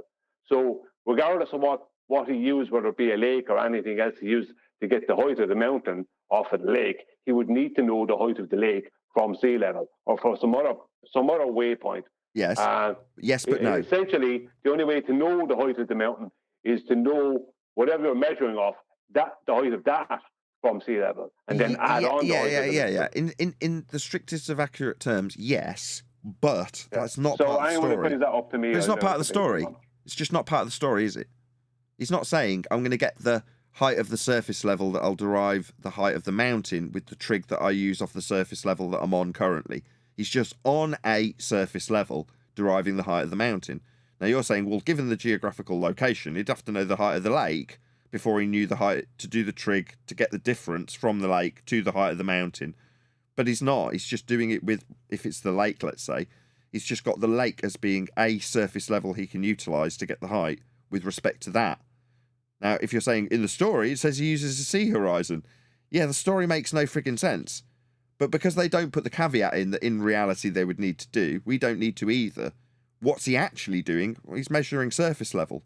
And in reality, when he does the dip angle, eye level must run parallel with surface level, even though in his story, surface level will still run out parallel to the sea horizon he can't see. Makes no sense. I agree. You don't fill in the blanks for him, you just take it apart based on what they say in the rhetoric, which is dip angle, surface level, eye level, parallel. That's the main essence of the story. Yeah, but when you said that I was wrong to say sea level, you're saying don't fill in the blanks for him, okay? But I'm going into the actuality of doing what he's doing. He'd have to have benchmarks, which would be known heights above sea level, to actually then take the height of the mountain from that benchmark, to then calculate that height with the height of the benchmark to get a sea level. Look, I was thinking if you were actually going to do it. Yeah, well, you're absolutely right. I've got it up on screen in terms of how they diagrammatically represent it. You'd have to derive R, right? Where they're saying Biruni sees in this diagram is S. That's his field of vision, isn't it? No, it's worse than that. He'd have to have the height, which would be the benchmark height. Let's just say he had a benchmark at the lake. He'd have to have that height off of sea level, right? Okay. Which means sea level has to be a horizontal, right? To get the vertical height of that benchmark from sea level, to then get the vertical height of the mountain from that benchmark. Yes, all flat Earth related also. But at some point, they've got to do the bait and switch, Brian. Right? If you're going to describe the lake in this diagram, I don't know if you can see my mouse in the Hangout, but you've got a curve to derive sea level from. You can't do it. Right? So what they do is they superimpose surface level with Dingleberry Earth as the basis for this functionally. It's the same as Earth curve maths. It's Dingleberry Earth. Well, surface level running to the tangent point above the base of the mountain. Well, he's already derived the height. Well, where's he derived the height from? Surface level. Well, surface level in their story needs to have a bit of weasel room so that the height of the lake or the mountain in the range has no identifying factors in terms of sea level at all. It's in a mountain range. Why? Well, because the awkward truth is in their diagrammatical example here, where do they get the height from? Where's surface level if it's the globe? Well, they don't have one anymore. So that inaccuracy, it doesn't make you wrong. It's just there's a bait and switch going on. So when you go, well, that doesn't make sense, that wouldn't work. Well, none of it would work. The reason is because what they need to start the process is surface level. Yeah, in the story it's up a mountain, but they've got to weasel it, they've got to fudge it somehow, so you don't notice that. But the fact is, regardless of where he's deriving it from, surface level is required. And that ain't globe level. That's the end of the story. Just to compound the facts, eye level must run parallel. So when he goes up the mountain, his eye level for his dip angle is running parallel with the surface. That's how the inferred maths for this orthographic rule works after the fact. Anyway. Well, I'd like to say what they first need is the horizon to be the geometric leading edge of a globe, which is not. No, so, he measures the height of the mountain. Well, that is wrong, because no, that isn't how Al Bruni starts. He doesn't start with the horizon. He starts with the height of the mountain, then he goes up the mountain, then he looks at the horizon, but he's then deriving a dip like you do when you're at port and you say, right, well, how high up the boat I am is going to be with respect to how the horizons form with the surface of the sea, right? That's the same thing. It's dip. It's even got the same name. Yeah, but I think you're kind of missing my point. There's no point in him doing all this if the horizon is not the leading geometric edge of a globe. Correct. So there's no point in him doing any of it. No, it's all nonsense, but we're picking it apart based on where the bait and switch lies. The bait and switch lies at the point where he measures the height And then when he goes up it and looks back at the horizon's formed with surface level. But when he says that the horizon's now S and the geometric leading edge of the sphere, he's defying the surface level he got the height with and what forms the horizon. The horizon's formed with surface level. So he's looking back at surface level and where it meets the ground. Now, you can't even diagrammatically represent that. This is orthographic view. You don't see the side of your own head. But that's where the bait and switch takes place. He then changes the surface level horizon to S, the geometric leading edge of a sphere, below surface level. What, the horizon he sees below the surface? That's how this bait and switch of Earth curve maths works. It's just hijacking perspective. But this isn't Earth curve maths. This is Biruni on screen now, as opposed to Earth curve maths. It looks so similar because it is so similar. It's just a dip angle magic trick using surface level and eye level, exactly like Earth curve maths uses surface level and eye level with the height 1.2 times the square root of it, right? That's how Earth curve maths works. Same with the derivation of the R-based sphere value. It's all based on perspective. You can do it with an angle to the celestial items like the sun, or you can do it with perspective. They both work out basically the same, but you're just hijacking effects that we see in reality, like elevation angles of a flat Earth, or in this case perspective, and calling the effect Earth curve, or sphere Earth. It's not, but that's what they did to convince everyone they were on a ball. Anyway, should we get back to a video? Any more for any more, Brian, or anyone else for that matter, before I press play? No, not from me. Anyone else? Feel free. So, in other words, it's a case that's been established by as close to 100% as possible. And we've got 100%, measurements 100%. But nothing is absolute, not even the truth. Really? When I offer you a measurement of something, you're going to say, no, could be wrong. Let's go and measure it 60 more times. What about now? They all came back exactly the same. Not truth, not 100%. What a load of garbage. I object. And why is that, Mr. Reed? Because it's devastating to my case. Overruled. Good call. So I'm going to revisit those conspiracy questions again soon under an evidentiary standard of preponderance of the evidence. Why? This is a video about flat Earth or JFK? Because when it comes to Earth being measured flat, we can just present you the measurements and that's it. That's the end of the story. Or a belief that proof for the theory is at least greater. Proof for the theory? What, the conspiracy theory? We're not dealing with conspiracy theory. All these other nonsensical subjects that other flat earthers may talk about have nothing to do with me and this stereotype fallacy you're using. That's why stereotypes are fallacies. Than 50%, so more likely than not. But first, I want you to be open-minded because free thinking is something we should encourage and praise. I don't care. Be as close-minded as you like. You won't alter the measurements of Earth. I don't encourage my audience. It tends to be the case that charlatans do this. Please be open-minded. Well, you don't need to be. If I'm giving you a measurement of something, that's it. That's why people, when they're selling stuff, sell it by weight. And the acid test of whether or not you're getting scammed is when you stick it on a scale and it gets measured, then you know whether or not you're getting ripped off beyond all doubt. Not beyond any reasonable doubt. You know, if you don't trust the scales, that's a different story. But once you measure something, that's it. You eliminate doubt. Not shame and condemn. Now, I hesitated to deviate here and show you several highly convincing pieces of information on the first 7 conspiracies that I just mentioned. This video would probably run way over 45 minutes if I were to do that, and I know. What, cover all of the subjects that weren't related to flat Earth that preceded the final question of whether or not Earth is flat in a video about flat Earth conspiracy? Question mark. Says you, the psychologist, taking a look at 7 other subjects that are unrelated. I see. How disingenuous. I know from my YouTube stats that most viewers have an attention span of about 1 to 2 minutes. But it does definitely paint us in a terrible light. Like if my final question was, have you ever associated science with the field of psychology? If that was my question 8, and all 7 questions that preceded it were about real, proper scumbag fraudsters with obvious answers to yes or no questions that painted the notion of fraud, that sort of scumbaggery, This is a bit like that, really, isn't it? I mean, I could do that. You know, just have one question about psychologists at the end. Could do that. I won't. You know, I just talk about the actual subject at hand, in this case, Flat Earth, as you titled it.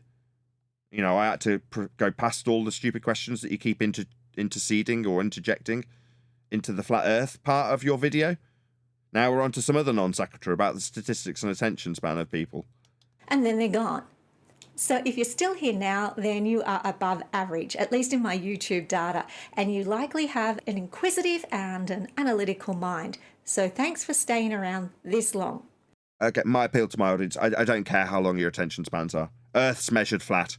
Oh, what's that you disagree? I couldn't care less. What's that you're very open-minded on the subject? Don't care, it doesn't make any difference. You're very closed-minded on the subject. Again, makes absolutely no difference. You don't have to take my word for it. And I'm not going to encourage you to either take my word for it or not. It makes no difference when you deal with absolutes like Earth measurements and how flat they are. But back to what I was saying. All the conspiracies I mentioned at the start... What conspiracy? When we talk about elevation angle measurements, it's just an angle to a star. Nobody has to conspire with anybody for you to measure latitude. Is latitude a conspiracy? You're a complete category error. It's because you've stereotyped us and strawmanned us with a load of subjects that aren't related to this subject. Now I'm making you look very silly with this egregious category error that this is when compared to the actual measurements of Earth, which, when you talk about flat, an aspect, and Earth, the ground we're standing on, you'd think you'd just look about whether or not the ground we're standing on is flat, rather than whether or not people believe in a JFK conspiracy. This seems like a very silly way to go about things. I'm just saying. Plus, many, many more have ample information freely available on the net to look up, both for... So if you want to find out how well grass grows, rather than going out and planting grass seeds, go and watch grass grow on the internet.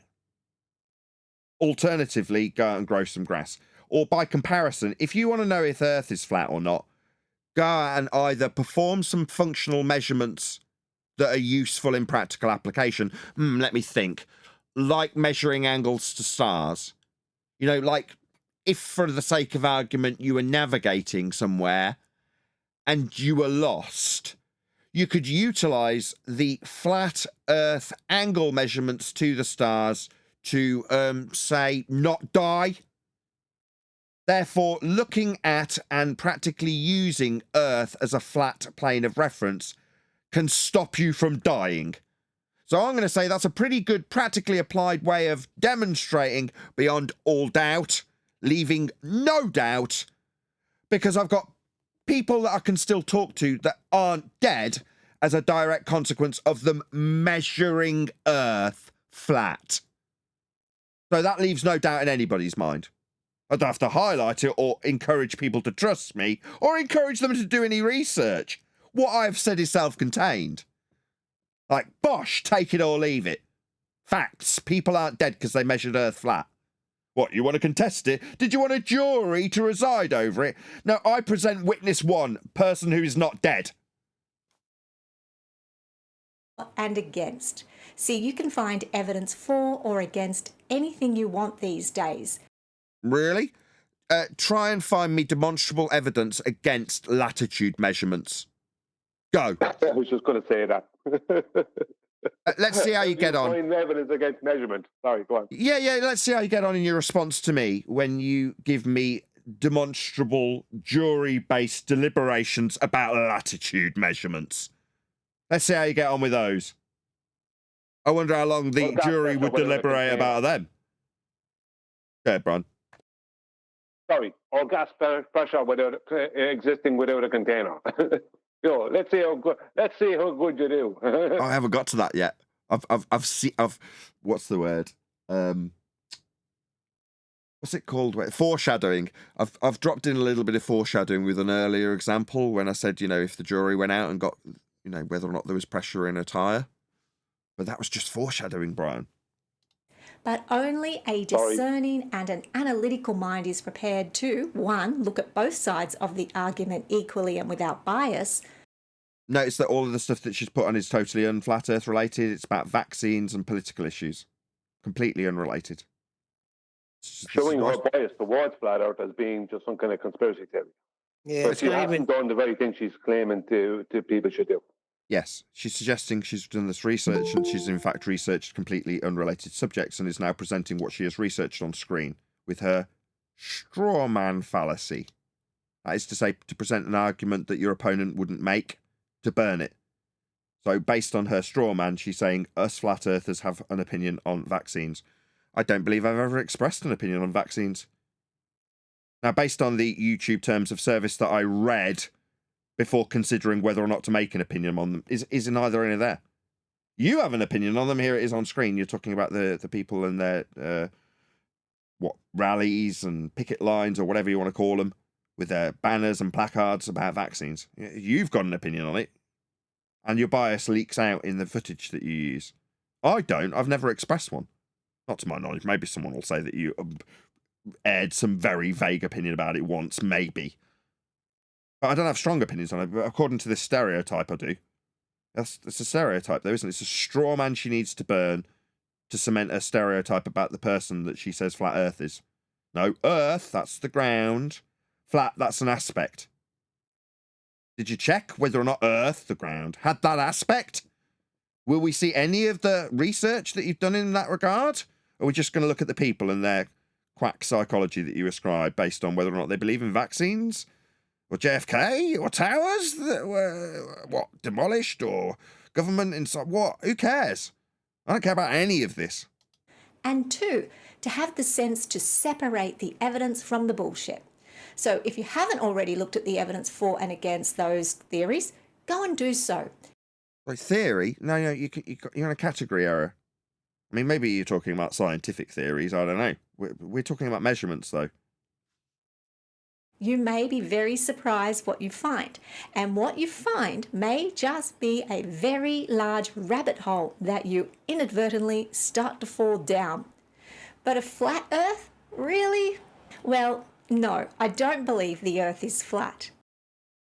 Hands up, who cares what this woman, quote, believes about Earth?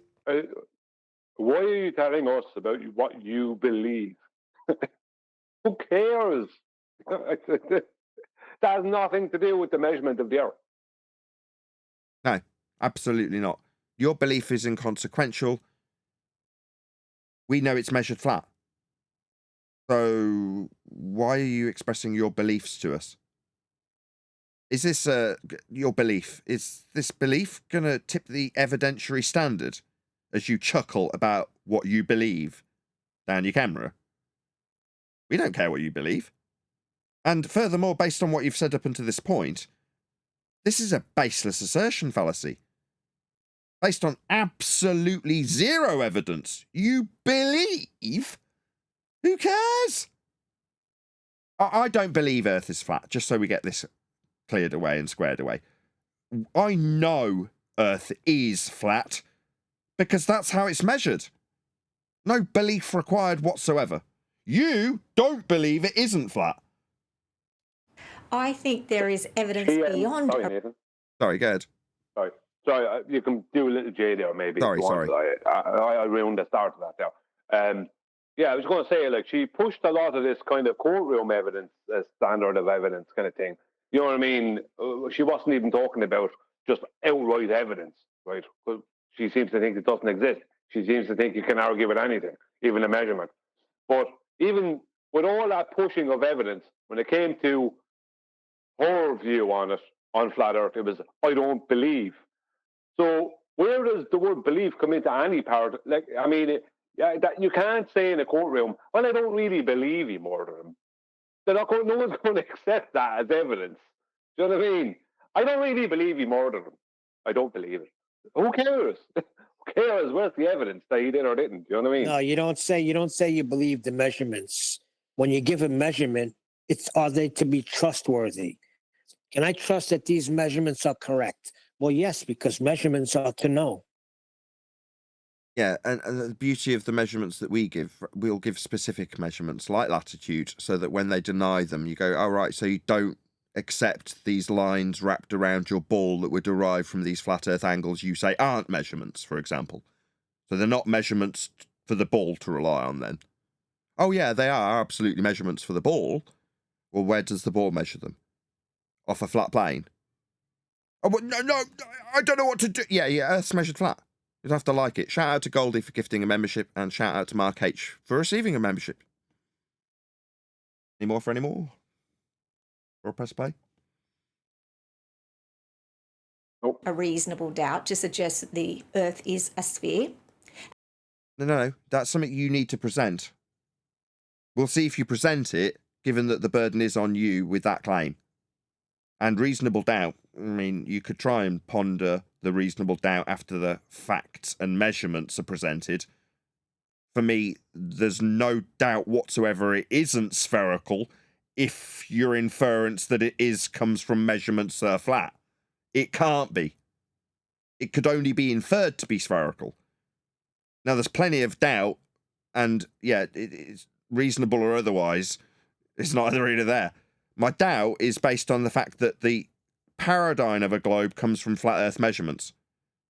So again, I don't have any doubt about it. Earth is not spherical. The only idea that it is came from those flat Earth measurements we keep talking about, like latitude, dip angle, things like that. And that we do not reside on a flat Earth under a dome with... Dome? What's this? Another stereotype strawman fallacy that I haven't claimed? Icebergs at the edge. Another strawman stereotype that I haven't claimed? These are all fallacious. What are you doing, Brain and Beyond? Why would you do this? Should I list off things that people do that are fraudulent with yes or no questions, and then insert a few things that psychologists generally do? Psychologists generally rip off their customers and charge exorbitant amounts of money for nonsense that won't help you. Here's several examples of people being ripped off by psychologists. Should I do that?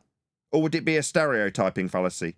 Just to poison the well of psychology? Given that you're a psychologist. Now I can definitely find fraudsters. Maybe I should start talking about what they talked about, as though it's perfectly reasonable to ascribe to you. Is that reasonable? Now, these are straw men that you're burning. Dome? Ice walls? How many flat earthers are here? I'm going to say there's at least 20 people here and now that are flat earthers. Given that this person is representing flat earthers and what we say and think with this dome with an ice wall, let's see how right she is with a stereotype fallacy. All in favour, or all who suggest this is the case or would present this or argue this, say aye now.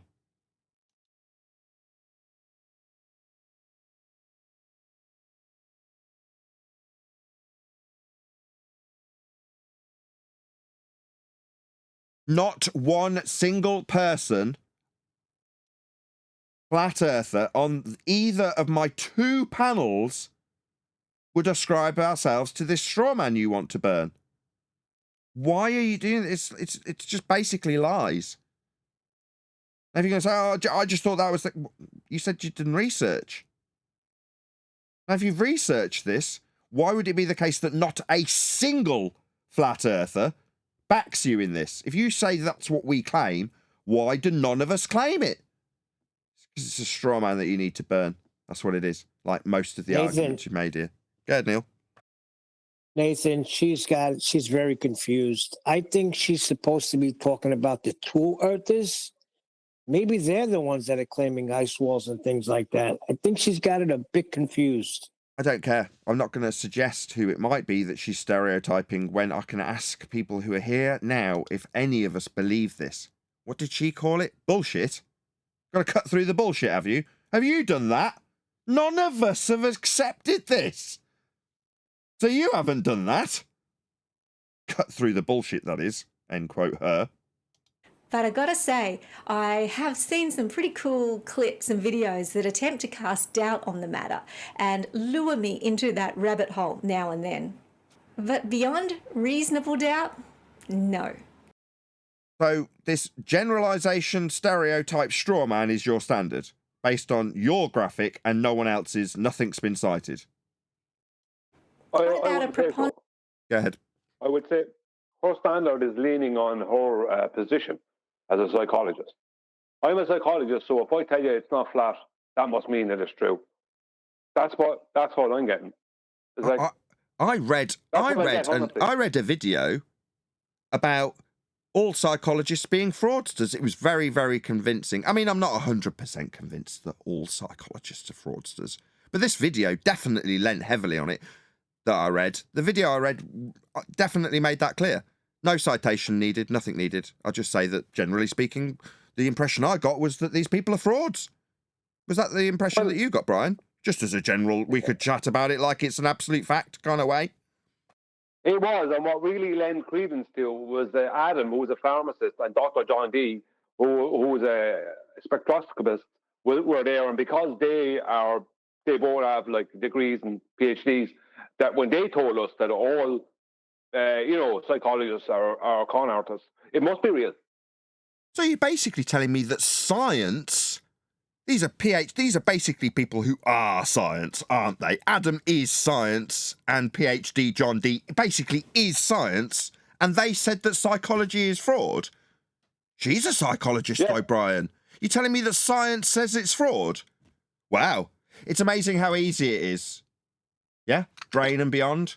To just smear people with stereotypes, position things in a way that's not favourable, like we're doing to you now. Does it make you cringe? Because we're just holding up a mirror to what you're doing, just so you're aware, in case you think we're being unreasonable. No, it's a big fat mirror that we're holding up, just so you know. Ponderance of the evidence. So 50-50, not that either. Sorry, is it just me, or has she cut to a flight and is now looking at someone's face? Yeah, I don't need to look at this man's face. We've got NTSB flight data that shows Earth is flat. The measurements of Earth during flight are flat. Now, this is, again, a bit like my example with navigation. What do you know? Life and death again.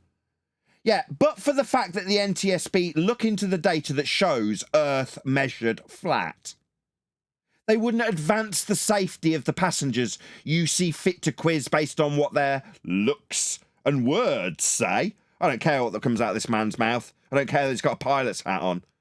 I've got NTSB measurements of Earth.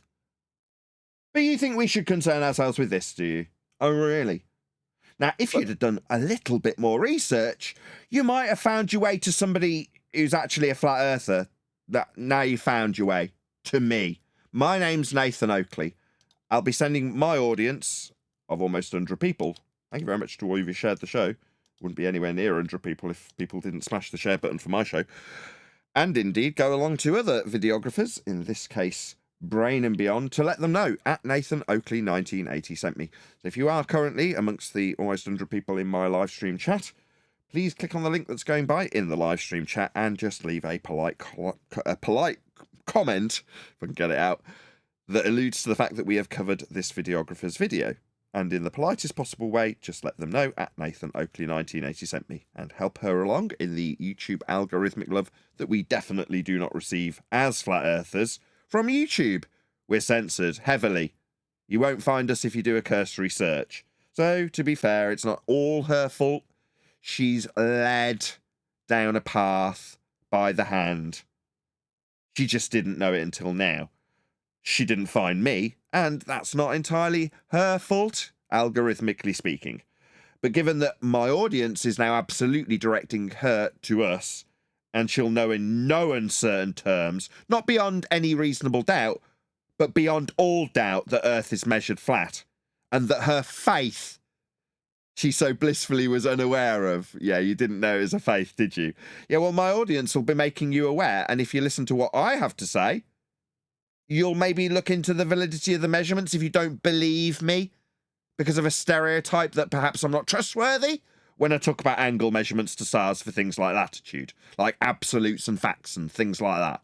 You could question them because I've said them, but you'll very quickly find that the measurements of Earth are indeed flat. Can I just say that Yep.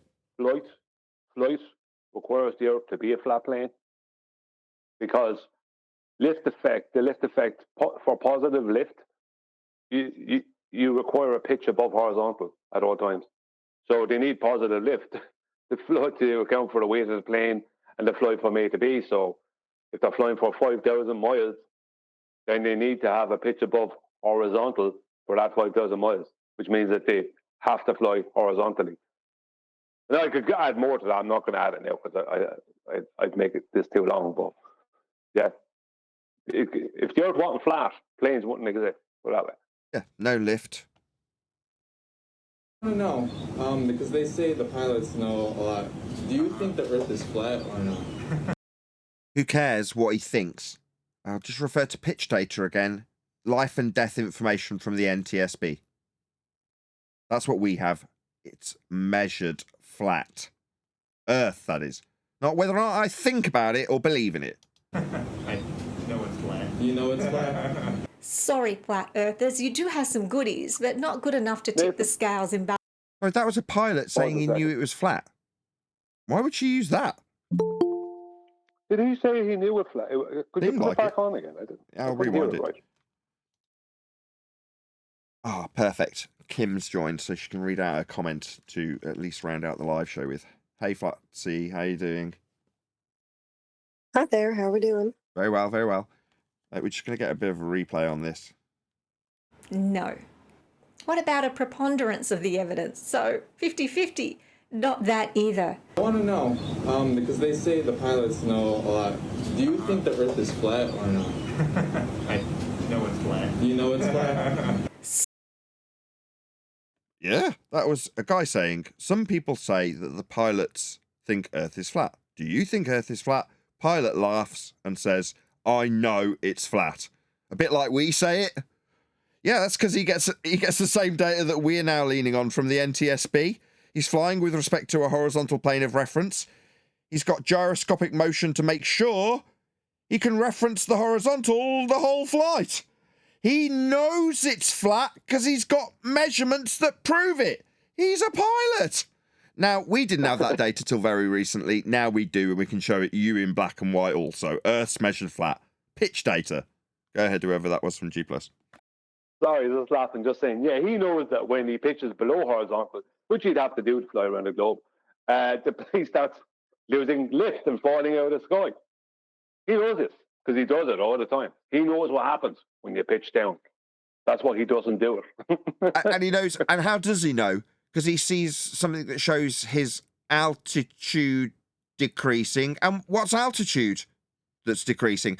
Oh, well, it's the height above the surface level that's going down when he pitches his nose down and starts losing height above sea level because he's pitching below the horizontal that they absolutely must reference for the whole flight. And we can prove it. Bosh! Pitch data. There's no doubt here. If there was, it would be something that would be quite contentious, because if there was a doubt, you'd be pouring scorn on investigators that have literally investigated people who have passed away as a result of problems with aircraft, and in their investigations, this information is paramount. It cannot be wrong. She appealed to 50% of the proof being for a ball, or more than 50. Where's the measurements for a sphere? And we went through Al-Biruni and Eratosthenes earlier. Eratosthenes is using elevation angles. Al-Biruni is using depression angles. And elevation angles. And elevation angles to the mountain. He's using right angle triangles, basically, all the time. Yeah, so Eratosthenes. To answer your question, John, the asserted globe, quote-unquote, measurements are flat Earth measurements. She hasn't appealed to any of them. She hasn't laid down any standard of any evidence for the globe whatsoever. She just chuckled and said, Earth isn't flat. That was her standard of evidence thus far. And the evidence she's played from a pilot, if you want to call it an appeal to authority, was the pilot saying it is flat and he knows so. That's what we've got so far from her. So if you take her evidence standard thus far, it's a pilot telling her as an authority who flies that Earth is flat and he knows it. That's it.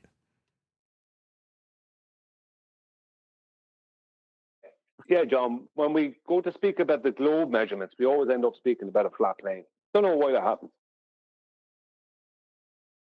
Because it's flat. Sorry, flat earthers, you do have some goodies, but not good enough to tip the scales in balance of your arguments. So what is it about the brain of a flat... But that's called a hand wave dismissal, isn't it? He thinks we have arguments. That's the problem. So far, the only balance... If there was a scale, on the one side of the scale, you've got the pilot's statements, and on the other side of the scale, you've got her lack of belief in flat Earth. That's it. That's what she's offered. What else did you offer any globe evidence? What did she offer? Did I miss it?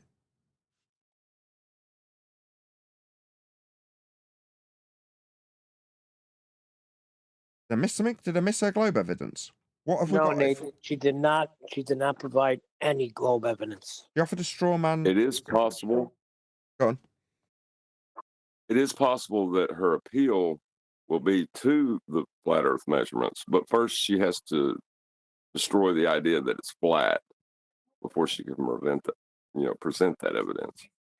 Well, she's now about to assess the psychology of persons that assert conspiracies about JFK in a video about flat Earth, and now she's got a picture of her brain up and she's going to waffle on about it, presumably.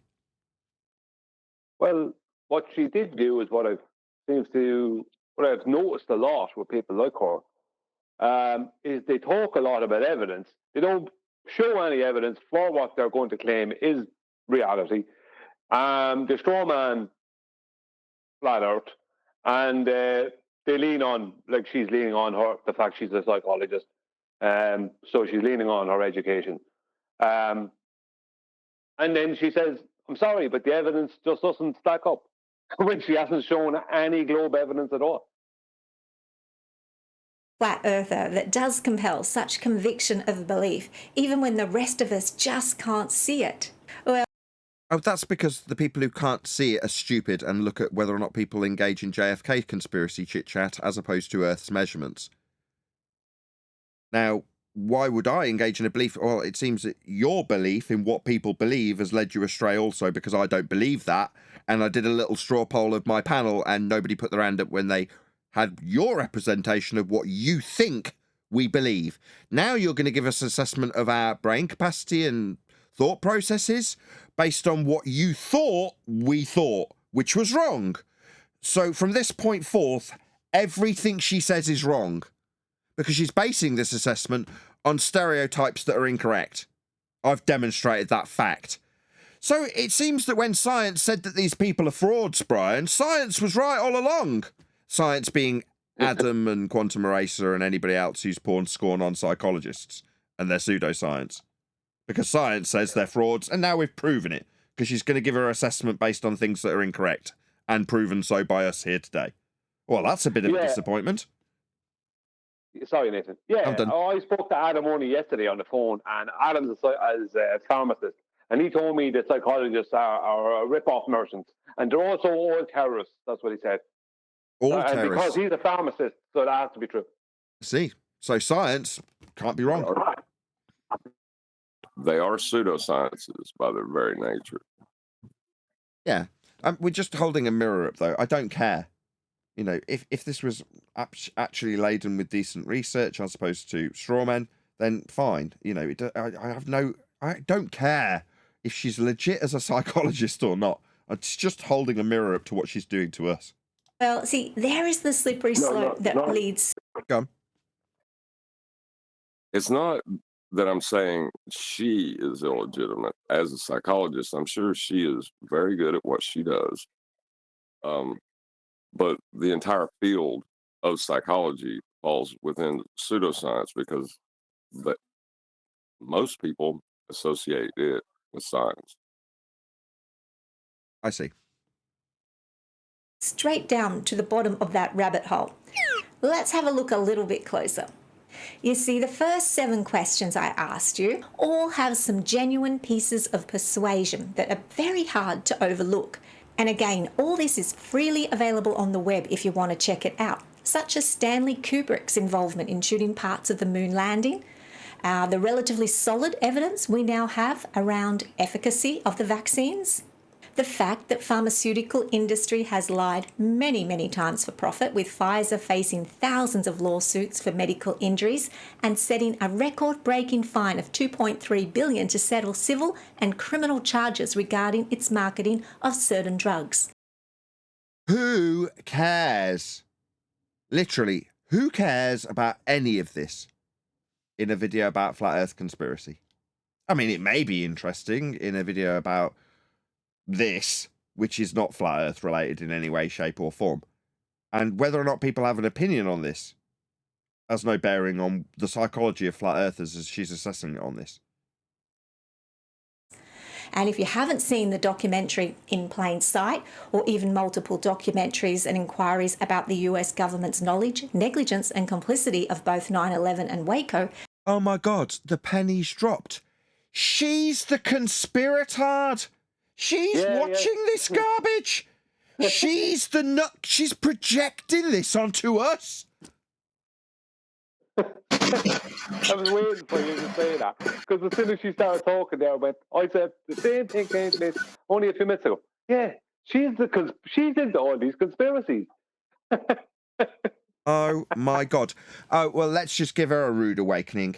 Oh, we see this as frivolous nonsense for the idiots of this world. Yeah? Some people call them baby hoaxes. Media level hoaxery that you're interested in. Oh, how sad. Oh, you thought this was us? No, it's you! All this burden of evidence was for you and your musings over these conspiracy subjects that you've obviously got an interest in and have done oh so much research in. Oh my God! Yeah, we don't deal with this garbage, love. We deal with facts and measurements. Earth is flat. This is stuff that we decry some of our own flat earth brethren for utilising, because they got here on the same path you got here in. Didn't you? You've wandered your way along a conspiratorial path, and what do you know? Flat Earth's at the end of it. That's why it's at the end of her list. You found yourself here, now you can't quite believe it. But you're saying, oh, well, can't possibly be flat, can't be. Let's look at the psychology of these people. I've looked at all and sundry, I've gone down all the rabbit holes, but this is a step too far. No, you've been ushered here to make us, that's real flat earthers, not ones that agreed with your stereotype nonsense. The actual flat earthers who know Earth is flat. A bit like that pilot. That's us. We know it's flat. You're here with your conspiratard nonsense path that's brought you here to make me and everyone around us look stupid. That's your job. You're here to peddle this. Your job is to pollute every aspect of real flat earth measurements with nonsense waffle about vaccines and 9/11 and all the crappy conspiracies that you have indulged yourself with. All this research that you say you've done. You haven't done a single second of research on flat earth, or you wouldn't be here polluting the subject as an anti-flat earther. Doesn't matter which one you are, flat earther or anti-flat earther. Doesn't matter if you object to the globe or approve of the globe. You're going to be in the flat earth arena at the top of the lists because you're a conspiracy punting idiot who's interested in this sort of nonsense that's here for your indulgence. That's why it's here, for you. This has been tailored for you. Not flat earth, though. Yeah? Don't come here with this crap. Don't pollute our space with this nonsense. Yeah? We object highly. Go ahead. Sorry. Yeah, but can you prove that Lee Harvey Oswald wasn't able to load the gun as fast as he needed to? Can you prove the snow in Narnia would exist next to something in a completely different season, Brian? Can you prove it?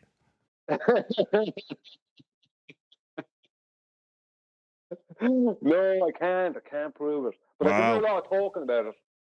Word from Aslan is that those seasons coexist perfectly happily beyond the wardrobe. Hello, QE.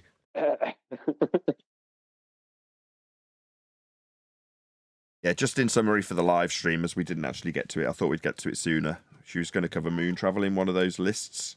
Maybe she's a moon landing denier and starts talking about bloody shadows and flags and lighting and Kubrick. Meanwhile, the sky is not a vacuum to traverse to arrive on a rock they call the moon.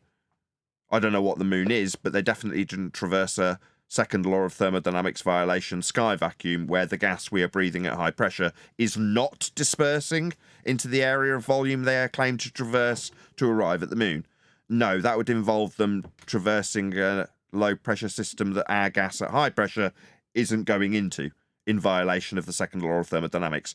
The sky's not a vacuum, there is no space travel, the moon landing is automatically, therefore, fake. Don't need to look at anything beyond the second law of thermodynamics violation that they call a sky vacuum that the journeys claim to have travelled through. Go ahead. She brought up Kubrick earlier when she mentioned the moon landing. She did, but I thought she was doing a good job of poisoning the well of us, saying Kubrick did this, that and the other. But it's her.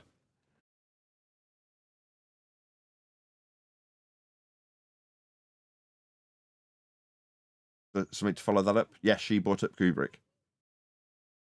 No, I was just saying that to you in case you didn't hear that part, because you might have, at the time, you might have been the penny might have been dropping for you. But she's the conspirator. Yeah, it's just dawned on me at the end of when I'm prepping to round out this live stream that it's just pure projection, isn't it? Absolutely. Hilarious. She thinks conspiracy theories are all okay, but don't take it too far and start saying the earth is flat.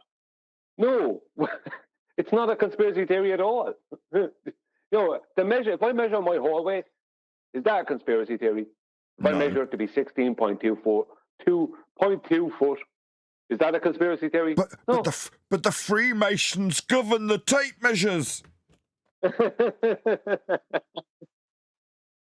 Yes. They just can't stop it, can they? Oh my God. This is what the Feast of Nonsense is born out of. People like this being brought to the subject of flat earth. And this is literally her half a step away from being that anti-flat earther or flat earther.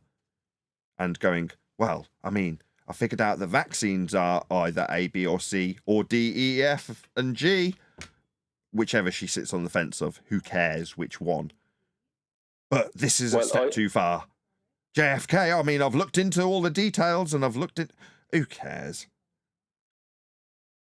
Well, I heard it was the reptilians that killed JFK.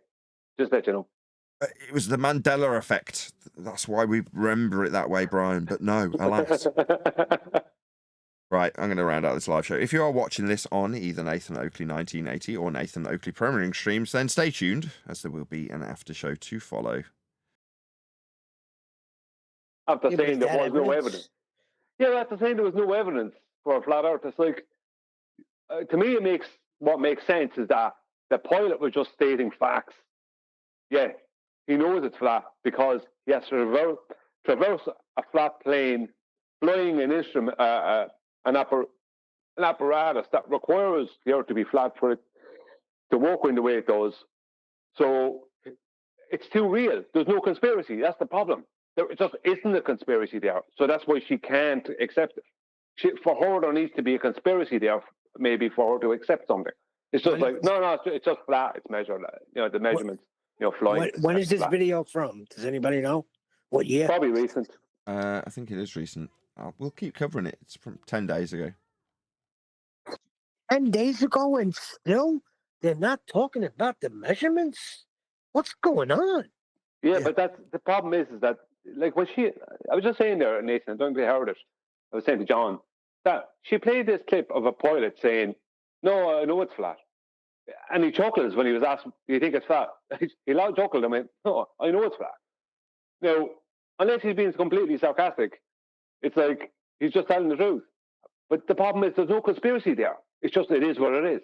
That's no good to her. She wants to know if the reptilians are involved somehow in how these planes are flying and how the globe and, do you know what I mean? Vaccines. It's just that's how it flies, the lift effect, and we follow the horizontal orientation. Yeah, it's flat. No good to her, is it? What good is that? There's no conspiracy to ponder over and give out about. There's no shadow government, or whatever. No, it's just flat.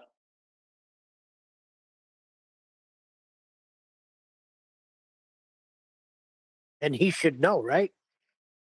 Well, if he doesn't, he must be flying with his eyes closed. I don't know.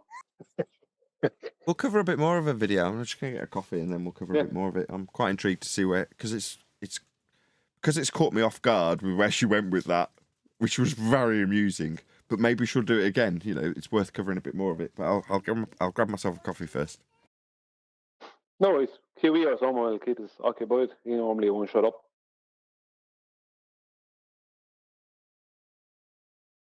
Unless he's getting breakfast.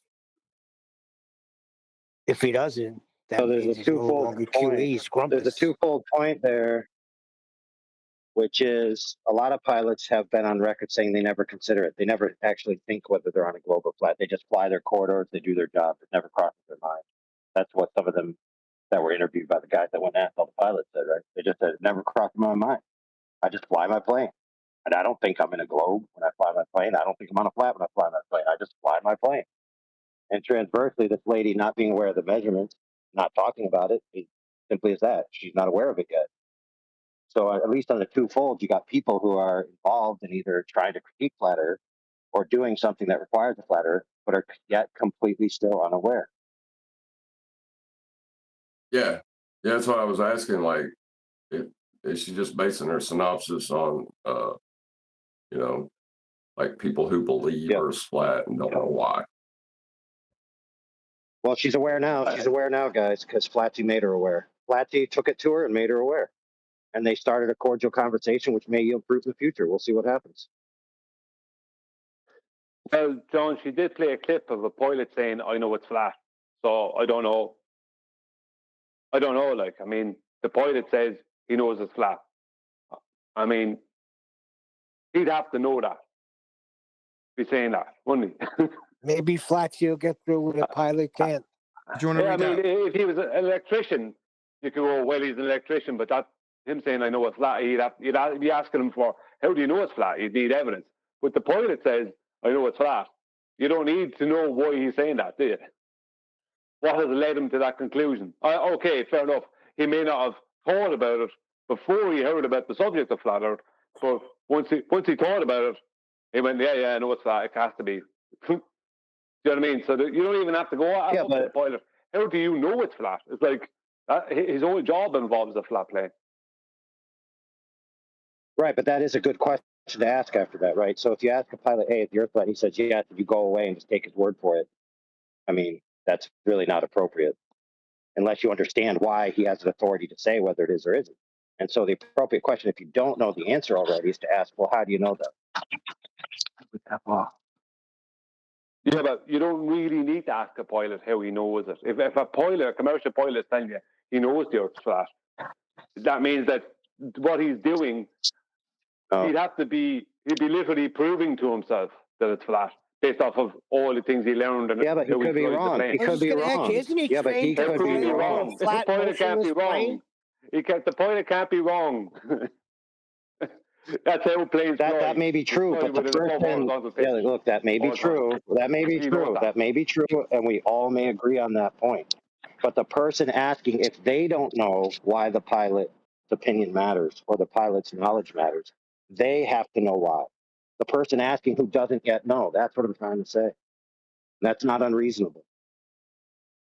No, for someone to ask the pilot. But my point being is that if a pilot says, I know it's flat, and an electrician says, I know it's flat, you're much more likely to ask the electrician, how did they know it? Because with the pilot, you're going to put two and two together. Let's be honest. Oh, I generally agree with that sentiment, except that if that's the argument, it's that because I'm predisposed to think that a pilot has the knowledge to arbitrate this position, I'm just going to accept what he says rather than know the parsing details. I would consider that person not very intelligent. Maybe in her mind, she thinks the pilot's being sarcastic. Because it made no sense contextually to be fair, why Nathan, she put that clip in. Why would she put that clip in? Well, right, Nathan, to be fair, if you remember when I can't remember who was doing all these, they were going around asking a bunch of pilots and they were posting it on their channel. But in the fallout of that, many people came and said, "Oh, flat earthers think this guy's saying the Earth's flat, and they don't recognize it being sarcastic." So that idea of responding to what the pilots say was already planted in the history of this being asking the pilot. That's what I mean. Exactly. Your bias is going to tell you he's being sarcastic if you want him to be not saying what he's saying.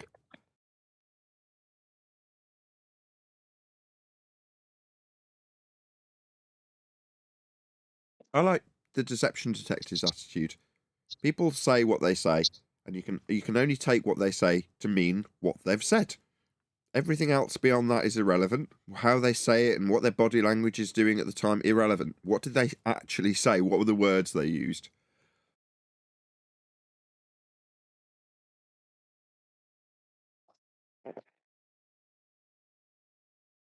I liked his answer, the pilot's answer. Some people say pilots say it's flat. What do you say? I know it's flat. That would be what I would say. But aren't they trained to fly over a flat, motionless plane? Yeah. Well, why would he say anything else then? He wouldn't. What you'd expect for someone who knows it's flat to say is, I know it's flat. Because he was asked, do you think it's flat? Well, like we take up umbrage when people phrase it that way to us, the pilot took the same attitude, didn't he? Yes, absolutely. Adam, are you supposed to be off mute? Because you're causing a bit of audio chaos. My bad. Adam. That's it. Kick him off the panel. Adam, can you mute? You? Anyway, we can't divine her motivation in terms of why she'd use that clip. It just seemed a bit bonkers to me. We'll cover a bit more, see if there's any more twists and turns to be offered from this videographer. Yes. I've quite enjoyed it, actually. I've quite enjoyed covering it. Yes. It's pretty funny. Eyes opened.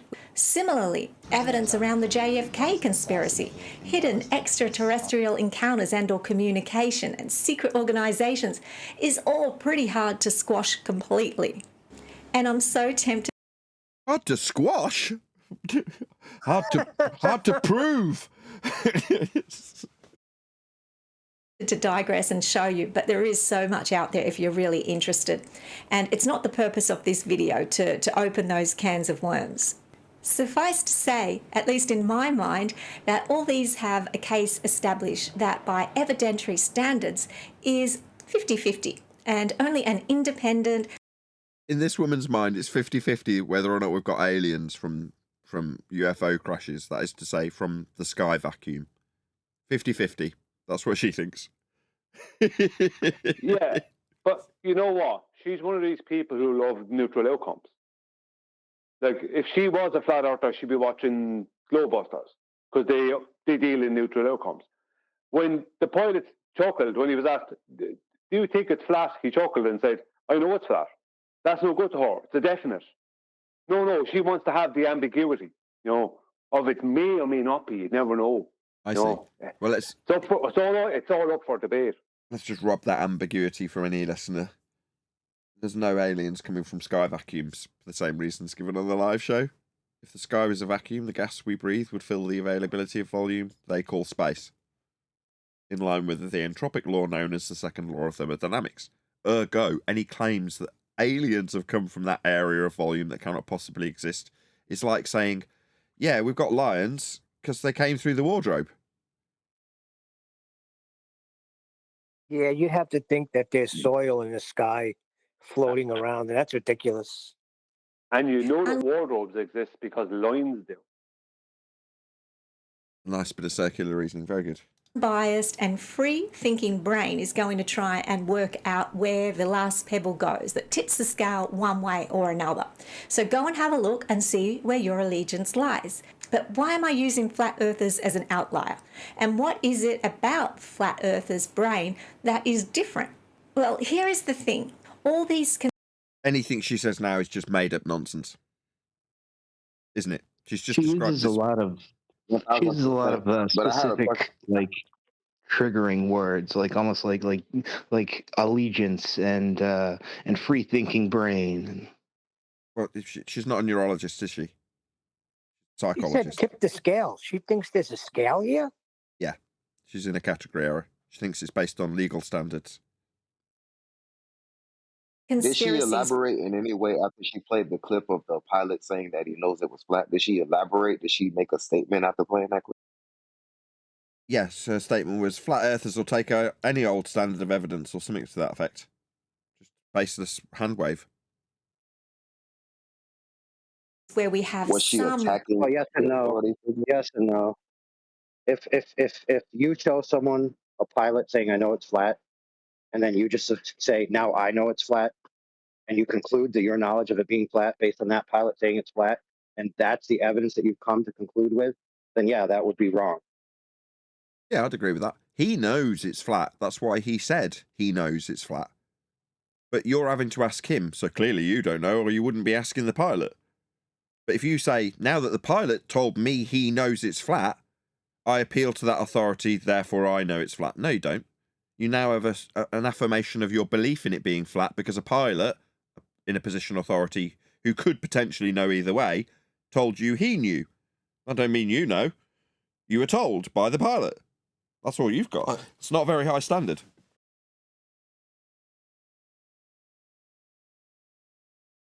Sort of credible evidence. Maybe not evidence beyond a reasonable doubt, but at least close to a preponderance of the evidence involve, you guessed it, government cover-ups or the powers that be lying to us.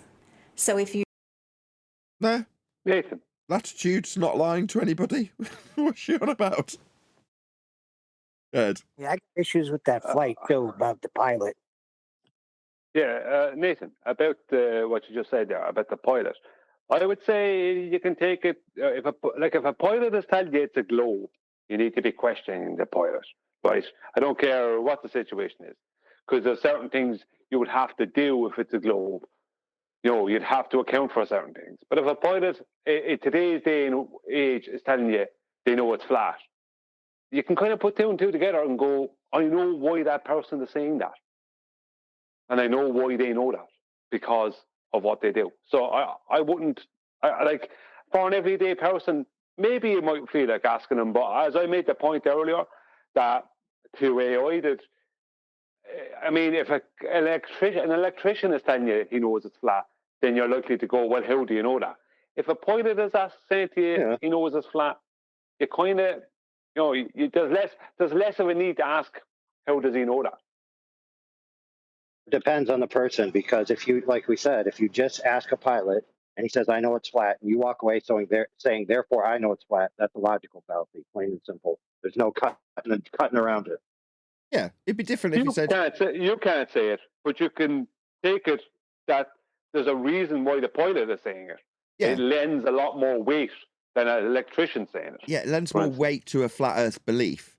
But it'd be very different. He said, I know it's flat. Come here, let me show you something in the cockpit. And then he takes you to a device that functionally requires Earth to be flat and explains how it functions. And you go, oh, right. He's like, yeah, this remains at this level with respect to the ground for the 2 or 3 hours that we'll be flying in a minute. And my job is to monitor that it does exactly that. Therefore, I know it's flat. Now you know it's flat too. That would be a different set of circumstances. Yeah, but at the same time, if a pilot says, I know it's flat, right, then you'd have to have a think about how did that pilot, he or she, establish that? I mean, they would have had to establish it. You know what I could do is just ask the guy. You could just ask the guy too, right? Yeah, how'd you know? Yeah, but we're talking about the situation of the pilot just saying it. We're not talking about adding on to that. We're talking about the pilot thing just saying it. Right? Yep. So, Perfect. if we go work off of that premise that the pilot just said it, then you would have to say to yourself, well, how would the pilot have established that?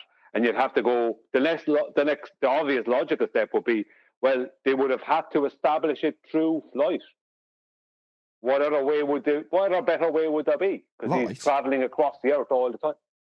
You say with light? Light. Life? Oh, life. You believe that the government... Light. Light, Nathan, flight. He Oh, right. flies. He's picking it out through the Irish. My bad. does What indeed else lie did you to think I us, was which... talking about? What? What else did you think I was talking about? I thought you said It life. sounded like you said light. Or light. Why would I be saying that? Yeah, it sounded like you said that. That's why. What's up with this preponderance of evidence phrase? What's going on with that? Well, is she? I'll explain. It's a long story. So what was happening is the flat Earth was out. It had a few drinks, and then it got in the car and drove and got into a horrendous accident and smashed into another vehicle. And now the flat Earth's in court, and they're just looking at all the different standards of evidence, and we're going to find out if the flat Earth's going to get convicted or not. It's a legal setting. Yeah, it's a legal thing. Yeah, it is. It's used in civil cases. Do we use that? Do we bring cases of geometry into the courtroom? Yes, earlier we were asking to send the jury out in regards to latitude. They need to deliberate on latitude. Yeah, is the preponderance of evidence, is this a right triangle? Do we need preponderance of evidence for that? Yeah, Absolutely yes, not. the jury's out on triangles.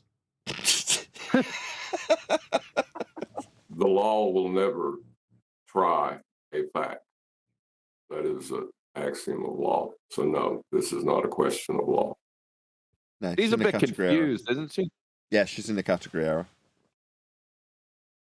That's what I stated underneath the video.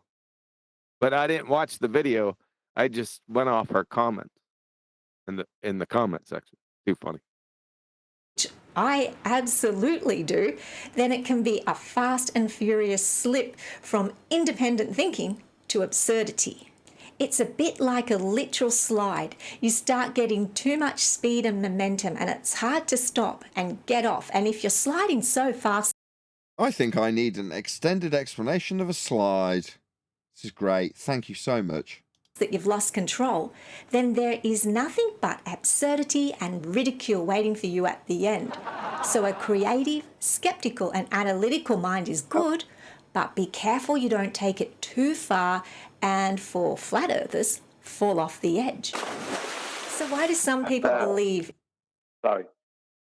Is this a backhanded I agree with that. When she said absurdity, the graphic that was on the screen was an edge with water flowing over it, right?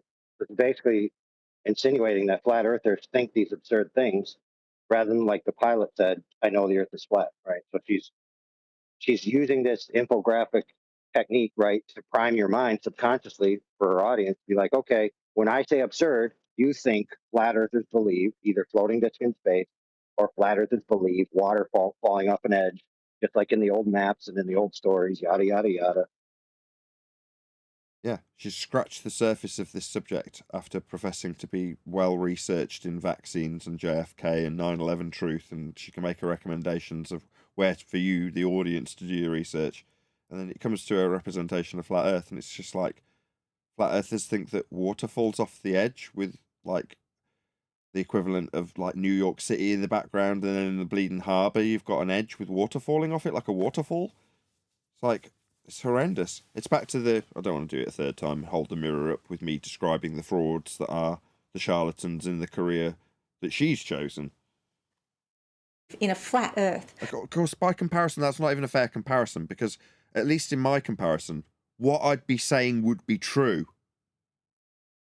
You know, if I drew a comparison of the fraudsters in this field that she's in, at least my example would be easy to example. You know what I mean? Yet when I did a little straw poll for her misrepresentation of us, there was no one that agreed with it. It's just a flat-out lie from her perspective. My false comparison is only false because mine's true when I describe examples of fraudulent psychologists. When there is evidence beyond a reasonable doubt to the contrary. Well, let's have a look at 7 insights into the brain of a flat... Whoa. What about the evidence to the contrary? You're going to show that? No, moving on. We'll just assume there is some. That and see what we can conclude. Like, is she in the insights into the brain of is she a neurologist? Just have a look. Psychologist? What's going on? Number 1, the human brain likes to make sense of things. What? The human brain likes to make sense. It's like the most general, obvious statement you could make, then associated with the brain to make her look like she's making a smart statement. Like, I mean, if you were talking to I'm not going to pretend my 5-year-old's stupid, but if you were to try and explain comprehension to a 5-year-old, you might make a statement like this. The human brain likes to make sense of things, Clover. Is that right, Daddy? Yeah, that's how your brain works. Yeah, for a 5-year-old, this would be all right. We prefer predictability and understanding over chaos and uncertainty. So when things don't make sense, we make sense of them, even if that sense is nonsense. Number We make sense of stuff that doesn't make sense, even if that stuff is nonsense. That's nonsense. We'll make sense of the nonsense, will we? But then it wouldn't be nonsense. I have a quote for that. Again? Go ahead, Neil. I think she's making a confession. Now, I think she's making contradictions. Yes, she's making in contradictions. her vague, nonsensical brain. This is terrible. I got a quote for that. I can't believe I have to employ contradictions to prove my point. End Exactly. quote. 2, the human brain does not enjoy feeling isolated or vulnerable. We are so Why does she have to say the human brain? People don't like feeling isolated and vulnerable. Yeah. Yeah, that's pretty much base instincts. Yeah. What's her Which point? is why she's not a flat earther, because she would feel isolated and vulnerable.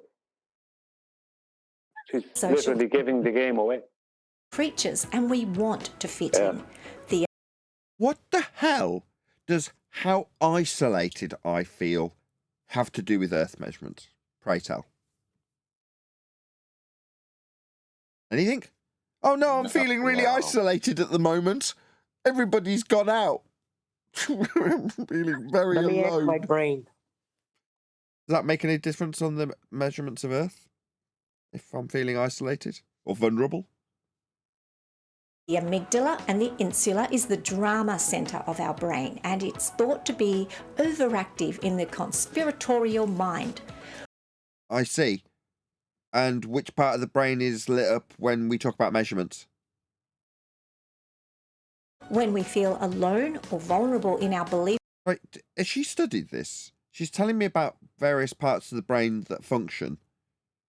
She's not backing it, and she's not a neurologist. Why is she doing this? She's a psychologist. Systems, She's confused. Again?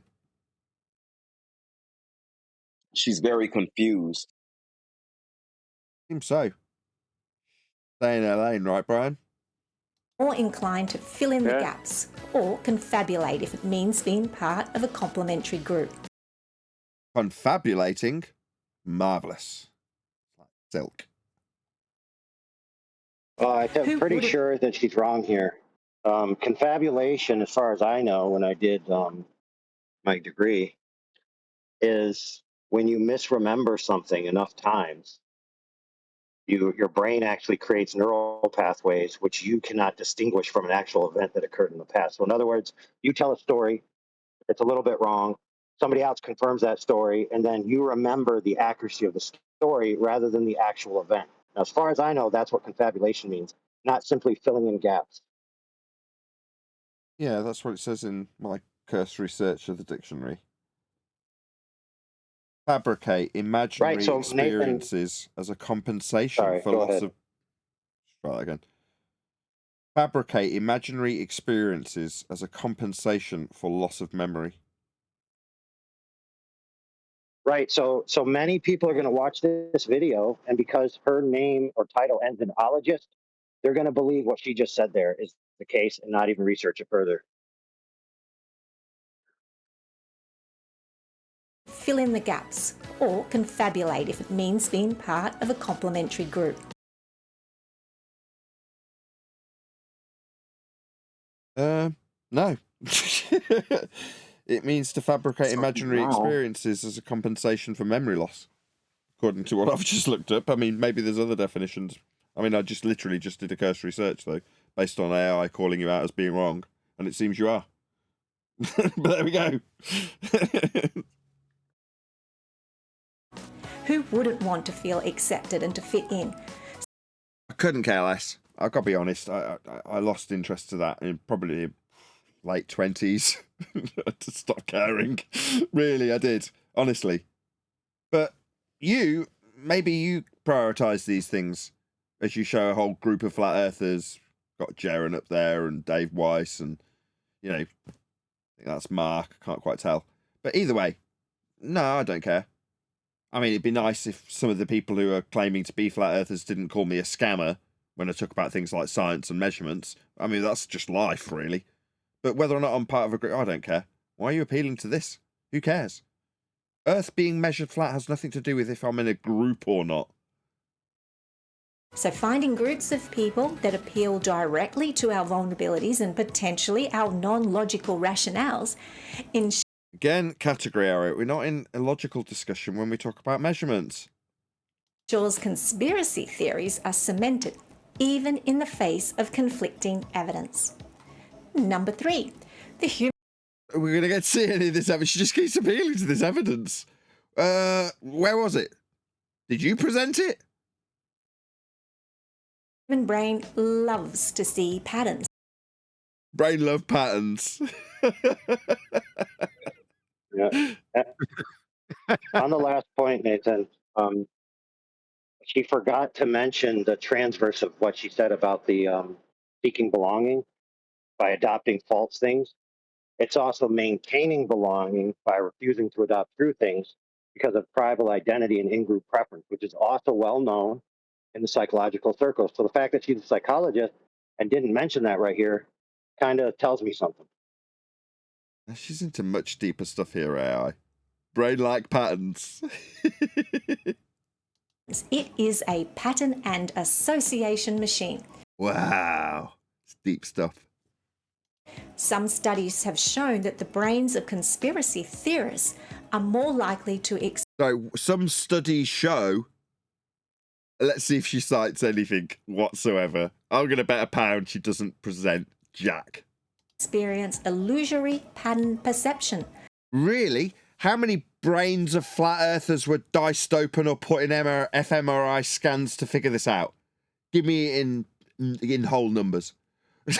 I mean, what's she babbling about? These are studies, are they? Studies of flat earthers' brains, no less. And the conclusion is illusory pattern perception. Really? Well, that's news to me. We've got quite a few flat earthers. Any flat earthers participate in this brain study, perchance? But she said conspiracy theorists. Oh, did she really? So, yeah. Oh, right. If we have psychologists in the world like this, then normies are really okay. Do you understand? No, The clear normal as mud. people are okay.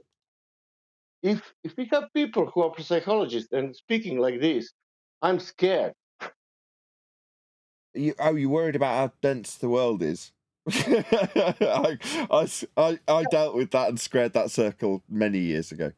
Yeah, if you spend too long pondering it, you go bonkers, and you realise that you're surrounded by people who are quite insane and stupid. And it's quite you know disturbing. What? When you listen, when some normie comes believes in heliocentric model, you will hear what they will hear so many stories. But that's normal guy from the life, and this is the clever person. I see what you're saying, but I think you're missing my response, Sasha. I'm saying that by comparison, in general social standards, right, the people we're responding to, although we demean them and often call them stupid and point out silly things they've said, they're a cut above most people in society, intellectually speaking. The people we're responding to, the fact that they can make a video at all generally sets them above your average Joe Blow, you guy on the street, your great unwashed, the member of the public. Just spend some time outside the supermarket, just sit on a wall and watch people. You'll realise how dumb they are. And you'll go, oh my God, is this really the world we live in? Yeah, it is, yeah. It's horrifying. Gotta laugh, though. Basically seeing patterns where there are none. Now, we all do this to some extent. We see patterns in the clouds, we see patterns in food, we see patterns in random numbers. So when a pattern of belief has been formed... Go ahead. Is she getting ready to claim flat Earth as pareidolia? Yeah, she's going to say it's simulacra. That's where she's going with this, isn't it? It's pareidolia, that's all it is. Such as the government lying to us, then it's easy to continue drawing long bows and making assumptions that everything the government does is a lie. Even the... She's not explaining why we would have that. Everybody has that. Right, why would it be that when you're looking at some random bush, you suddenly think you can see a set of eyes peering out of it, and then you look again and there isn't? Well, it's to make sure that there isn't something that's going to kill you waiting to jump out of the bush. So you're trying to identify faces all the time. As she's appealed to it, I'm going to appeal to the same thing. Something I got from a Vsauce video, so I'm not going to be able to cite this at all.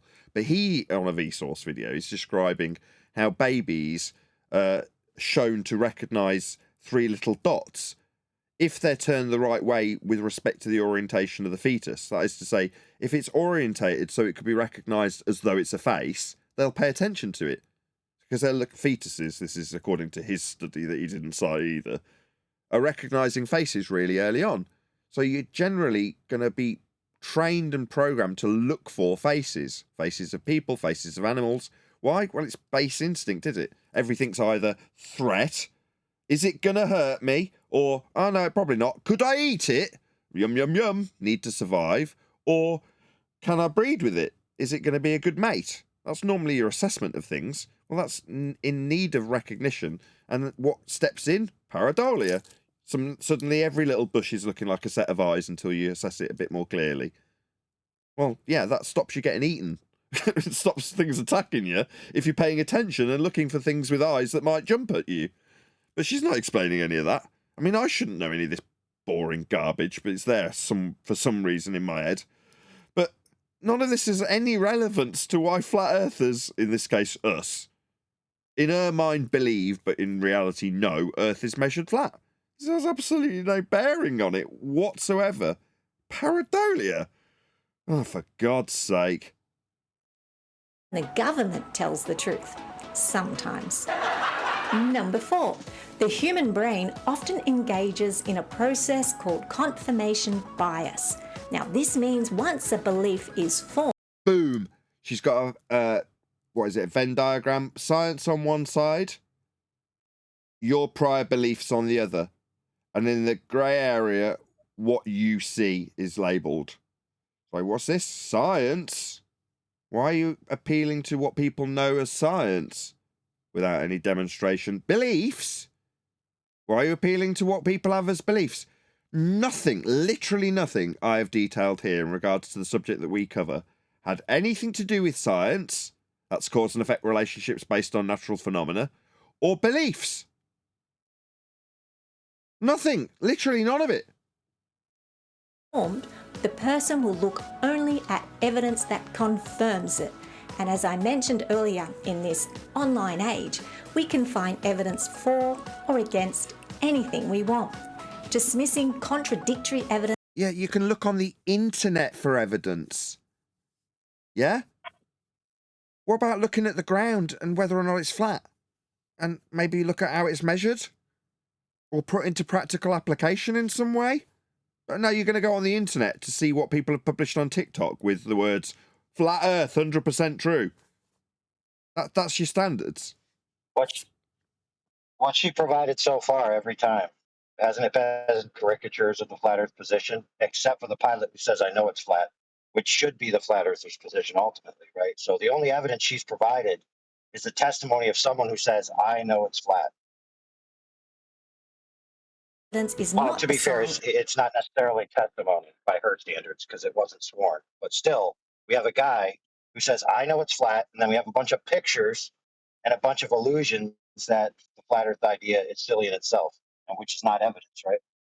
Yeah. Well, now we're into one of hers, so we've whistled past the, not whistled past. We've gone past the flat Earth straw men misrepresentations that nobody would put their hand up for, and now we're on to her pictures of Earth from space. Well, isn't this interesting? Are these clouds formed in high pressure gas right next to a 10 to the minus 17 torr sky vacuum? So this area, this black area here, right, this right next to high pressure gas, this is a vacuum, is it? Yeah, this is 10 to the minus 17 torr. Wow. And the high pressure gas is right next to it, not expanding into it like gas does. Yeah? You know, like when you've got a canister of hairspray, and you spray it, it's at a high pressure, and then it's released into the lower pressure, like high pressure to low pressure, like entropy, second law of thermodynamics. Yeah, high pressure gas, represented on this nonsense image as clouds, you know, so you know you've got gas pressure for the existent systems and clouds and things. This is high pressure gas next to a vacuum. It's a complete violation of the second law of thermodynamics. This is nonsense. Gas would fill the space in line with entropic laws of nature. Again, we're not going to be putting them on trial or anything. There's not going to be no jury to deliberate laws of nature, one of which being gas fills space, making this entire nonsense that you're appealing to completely bunk. Now, what you told your audience was our representations weren't, but this is definitely yours. You think this is a picture of Earth from a second law of thermodynamics violation sky vacuum with high pressure gas not filling space. Of independent thinking. It's a sign of stupidity and ignorance, but confirmation bias is a psychological phenomenon and a big one when understanding the brain of a flat earther. What about your brain, given that you're not measuring Earth or going to space, but yet flat earthers are crazy for questioning this stuff that you have a bias towards? Oh, no, it's not a bias. She's been to space and measured Earth. Other than the fact she hasn't, she's just looked on the internet and affirmed a bias with what people said about the globe that she's never seen. She's never been to space, and she's never measured, or she'd have mentioned the measurements at some point. She's appealed to some etheric evidence that's never been presented that is essentially just her belief because she told us that. You know, about your beliefs that you mentioned, what you do or don't believe in, that's your standards. And you're just affirming your bias. I don't have any bias to affirm if I'm looking at Earth's measurements. What do you mean, affirming bias? It's like, how long's that piece of wood, Pete? 3 foot 2 inches? Ah, you seem to be trying to convince me. You're trying to change my beliefs in the length of that wood. This is nonsense. Number 5. Religious beliefs can ensure the human brain pursues a non-scientific rationale and with Non-scientific? It's a category error that we're not looking at cause and effect relationships based on phenomena here. There's no science to be done. flat earthers, there are many scriptural verses often used to declare why the earth is flat. Okay, and I'm not using them. Who else here is leaning on scriptural verses to prove Earth's flat? Put your hands up. That means say aye. Surely these religious texts are absolutely outstanding and factual. Nobody using these? No, just leaning on the measurements. Yeah, the reason the scripture's right about it being flat is because it is flat. I'll prove why they say it's flat in scripture with measurements. Makes sense that scripture would say it's flat, given that it's measured flat. So it just falls in line with how it's measured. But I wouldn't lean on the fact they've described it in the same way as AI described us not leaning on the pilot knowing it's flat. Yeah, it seems that the Bible recognises the flatness of Earth when it describes it. But that's not a measurement, is it? I'm not going to use this. You're saying that what your stereotype version of a flat earther does? But even the Bible can create confirmation bias. Yeah, I'm sure it can. But we can affirm that what the Bible says could be deemed accurate when you present evidence to back it. So while I wouldn't use this as a standard like your stereotype, Earth being measured flat is backed by the Bible saying the same. So flat earthers might refer to scriptures such as Revelation 20, verse 8, which mentions the four corners of the earth, which assumes a globe, because a globe can't have corners. But funnily enough, Revelation chapter 20, verse 8 is also talking about Satan's reign and deception. Go figure. But the Bible also has verses such as Isaiah 40:22, which indicate God sits above the circle of the earth. And of course, flat earthers will say a circle is not a sphere, and Yeah, that's because it isn't. So they'd be correct. it's probably a flat circle. But Yeah, no, you don't have. That's redundant. Circle's two-dimensional. You don't have to say a flat circle. either way, around... Not either way. It's not. Nathan, if I may. Go ahead. If you actually study that word out, there's a direct connotation that it refers to, at least in the common language of the people who wrote the book, horizon. They flat then. I still say it's We have redundant. 4 corners. Circles are flat. We have 4 corners on the sphere. You can't, but it's just she's suggesting that this is being presented as though it's an evidentiary standard. Because in the Bible they're describing 4 corners. Okay, that's the description in the Bible. That's fascinating. Now you might, if you were biblical or biblically inclined, you might say, here's how Earth is measured. Ergo, the Bible describes it as 4 corners. Then you've justified why the text would describe it that way based on the evidentiary standard of measurements. It's just cardinal direction, 4 corners, cardinal direction. Right. Well, there you go. You've done the same thing. You've gone into, you've given a flat Earth prerequisite with directions, and then ascribed that to the Bible, not the other way around. She's saying you take the Bible in her stereotype and ascribe the text to proof of Earth being flat. You're like, no. This is surface puke regurgitation in the contrary, as to say she's our opponent. Round shape doesn't have corners. Just go on there, before you carry on, she just threw an accusation. Reason why we think it's flat is because of confirmation bias, and we'll use scripture for that purpose.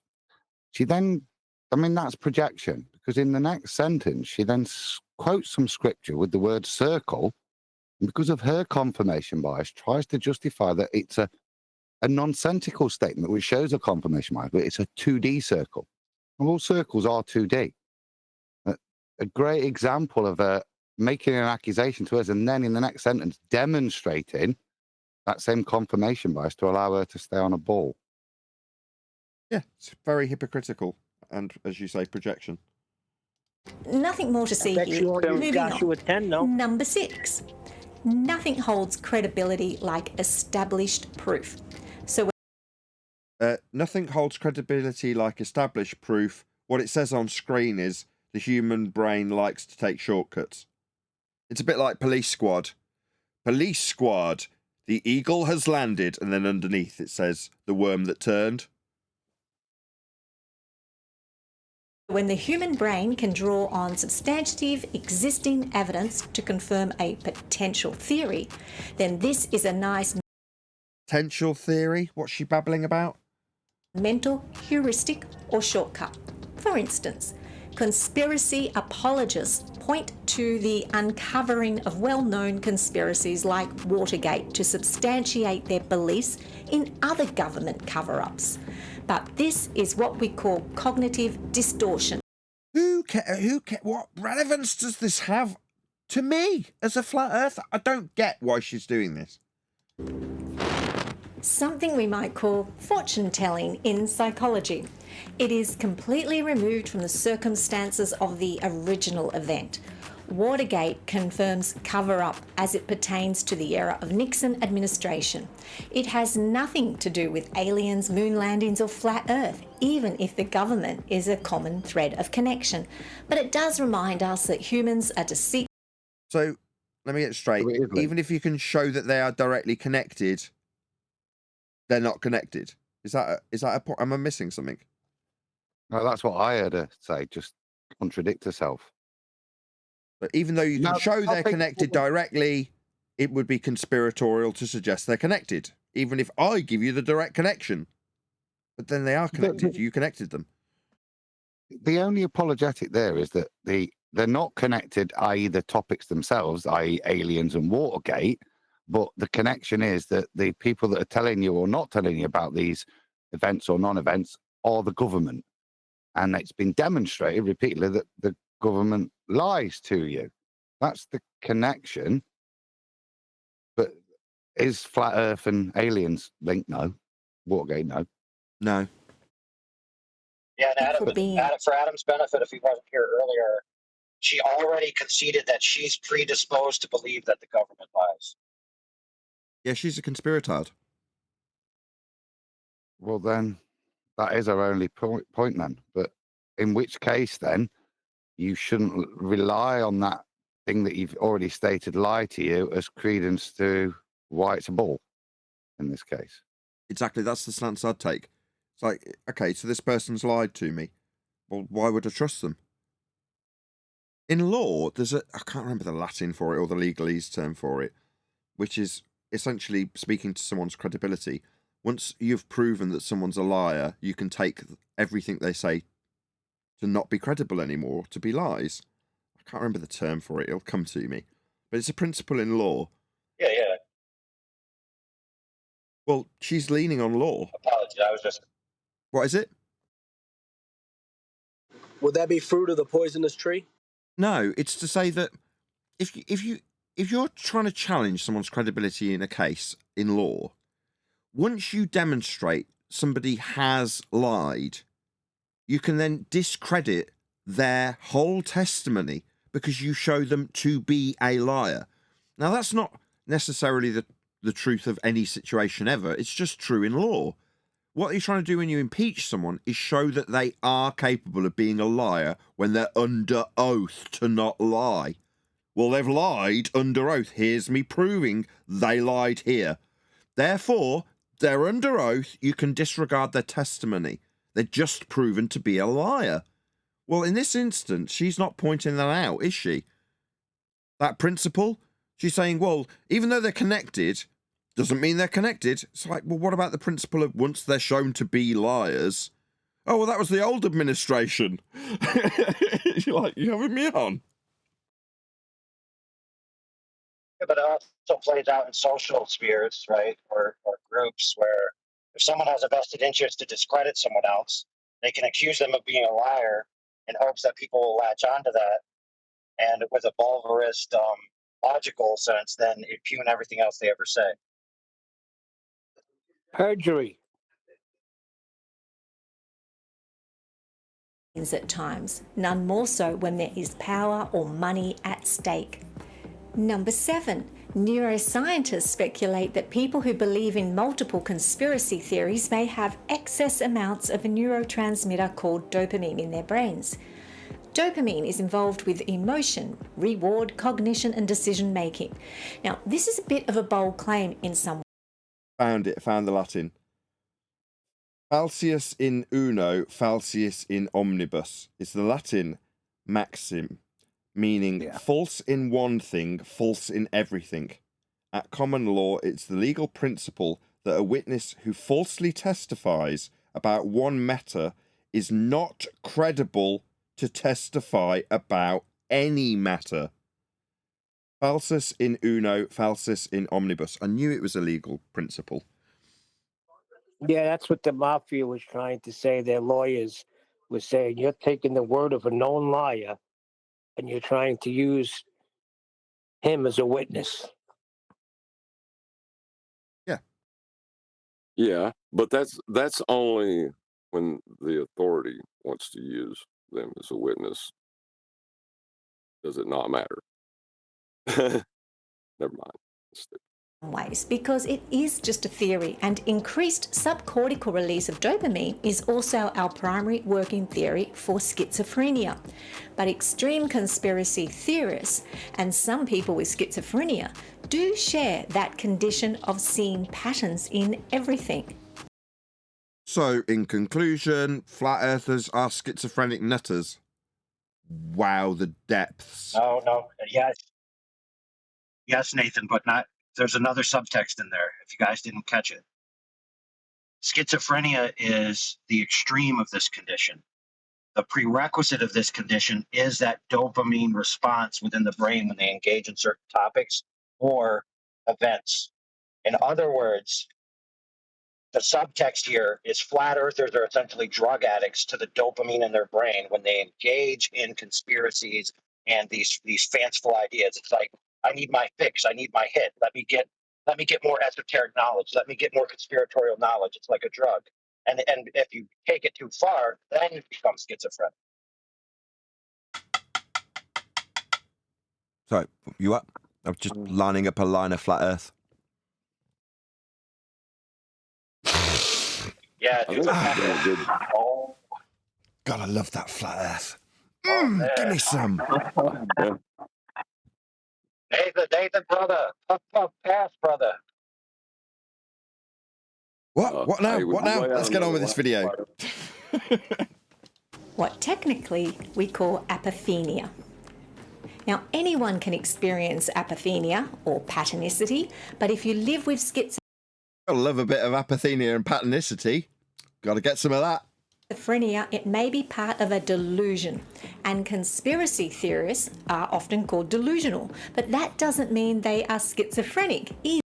So when you talk about 50-50 probability with your lunar landings and your 9/11 and your JFK and your aliens, we could rightly call you delusional.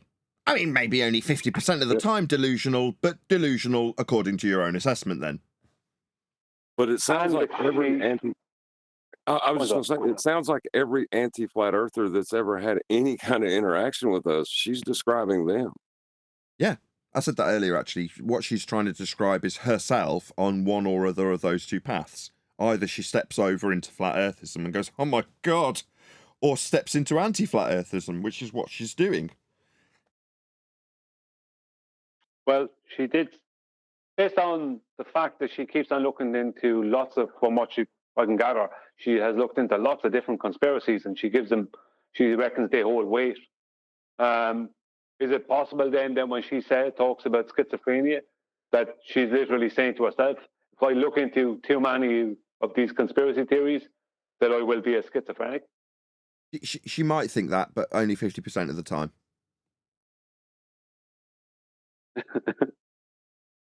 Either. It doesn't go both ways, so the dopamine theory remains a theory. Maybe the scientific theory?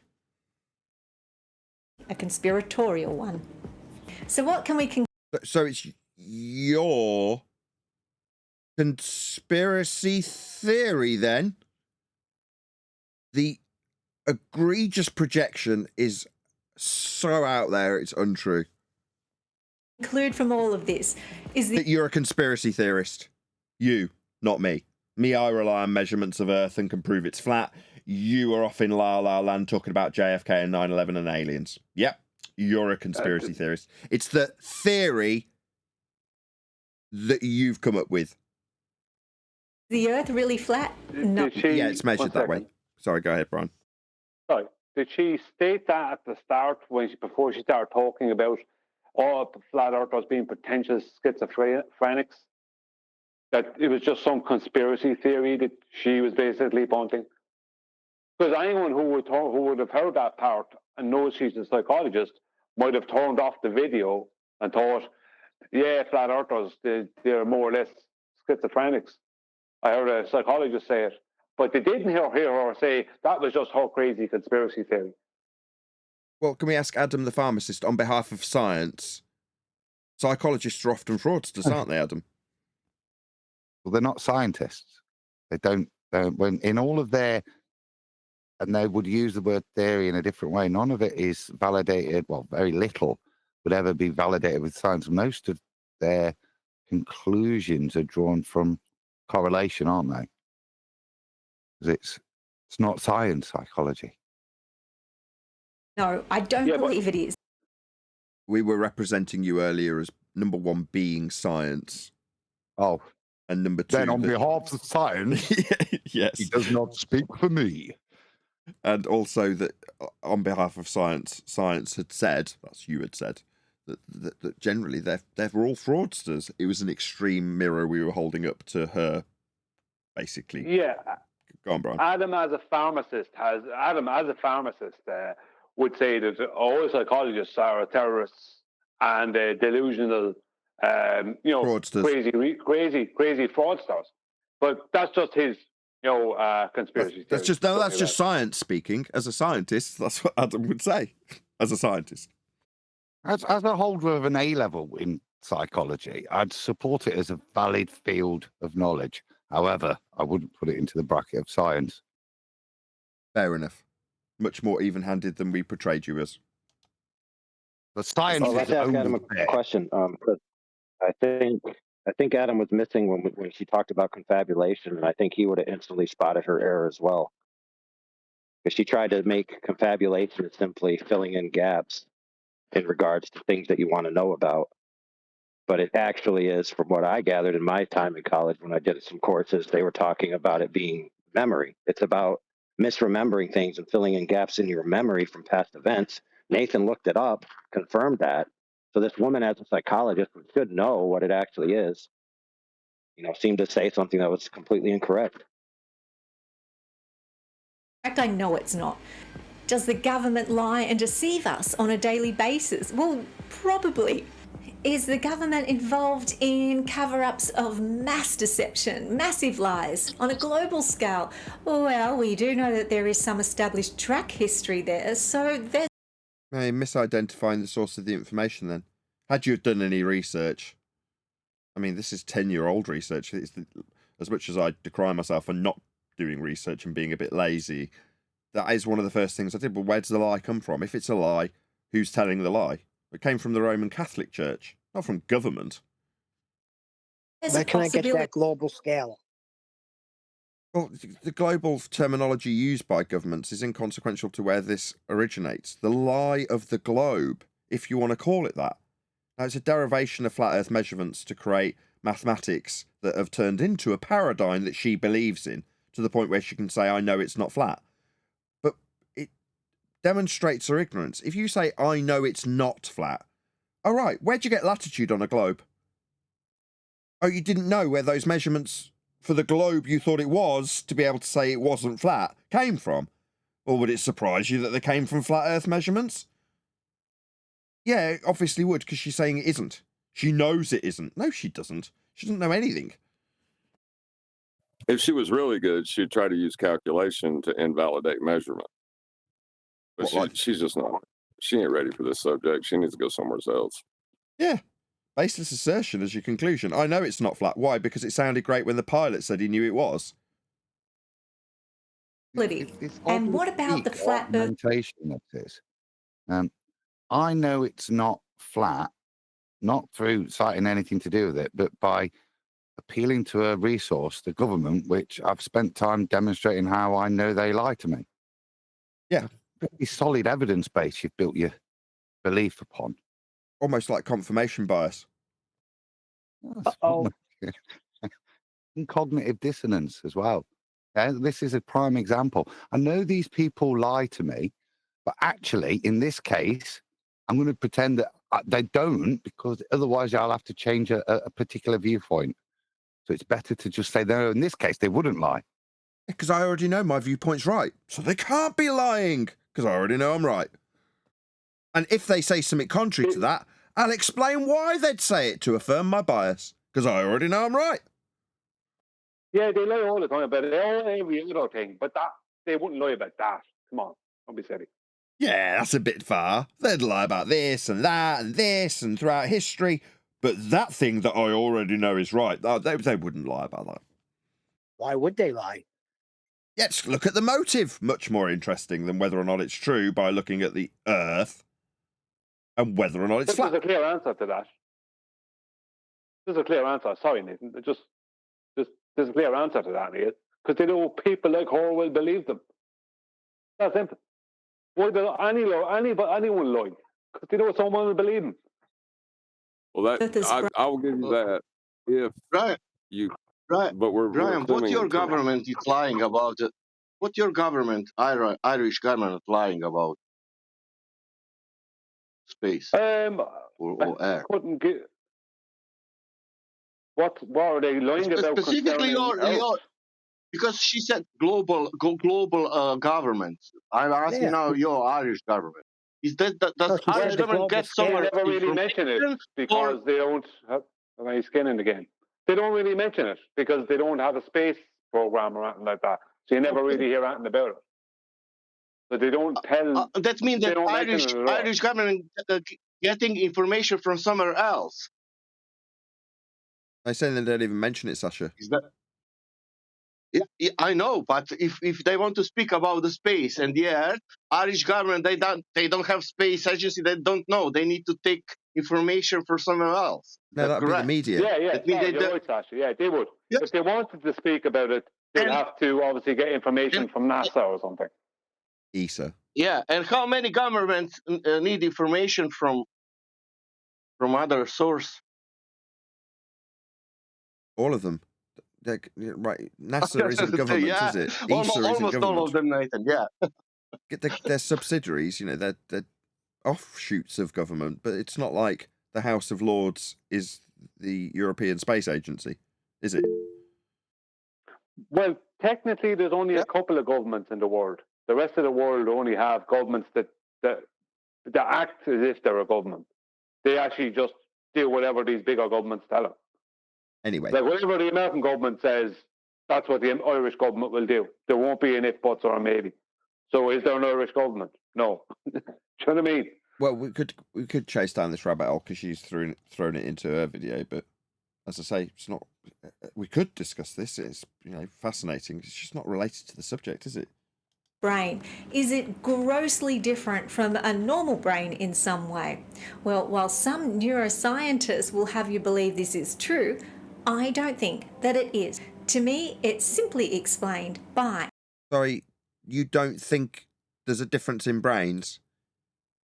I mean, short of you getting a load of flat earthers and getting a load of non-flat earthers and sticking them in fMRI scanning machines, or dicing up their brains after they've passed existence, i.e. deceased, what difference does what you think about it make? Who gives a toss what you think my brain is made up of? Earth's measured flat. It makes no difference if I am completely brain dead or 160 IQ wits it gets it. It doesn't make any difference, my brain capacity. At all. Earth's still flat. By measurement, proving it.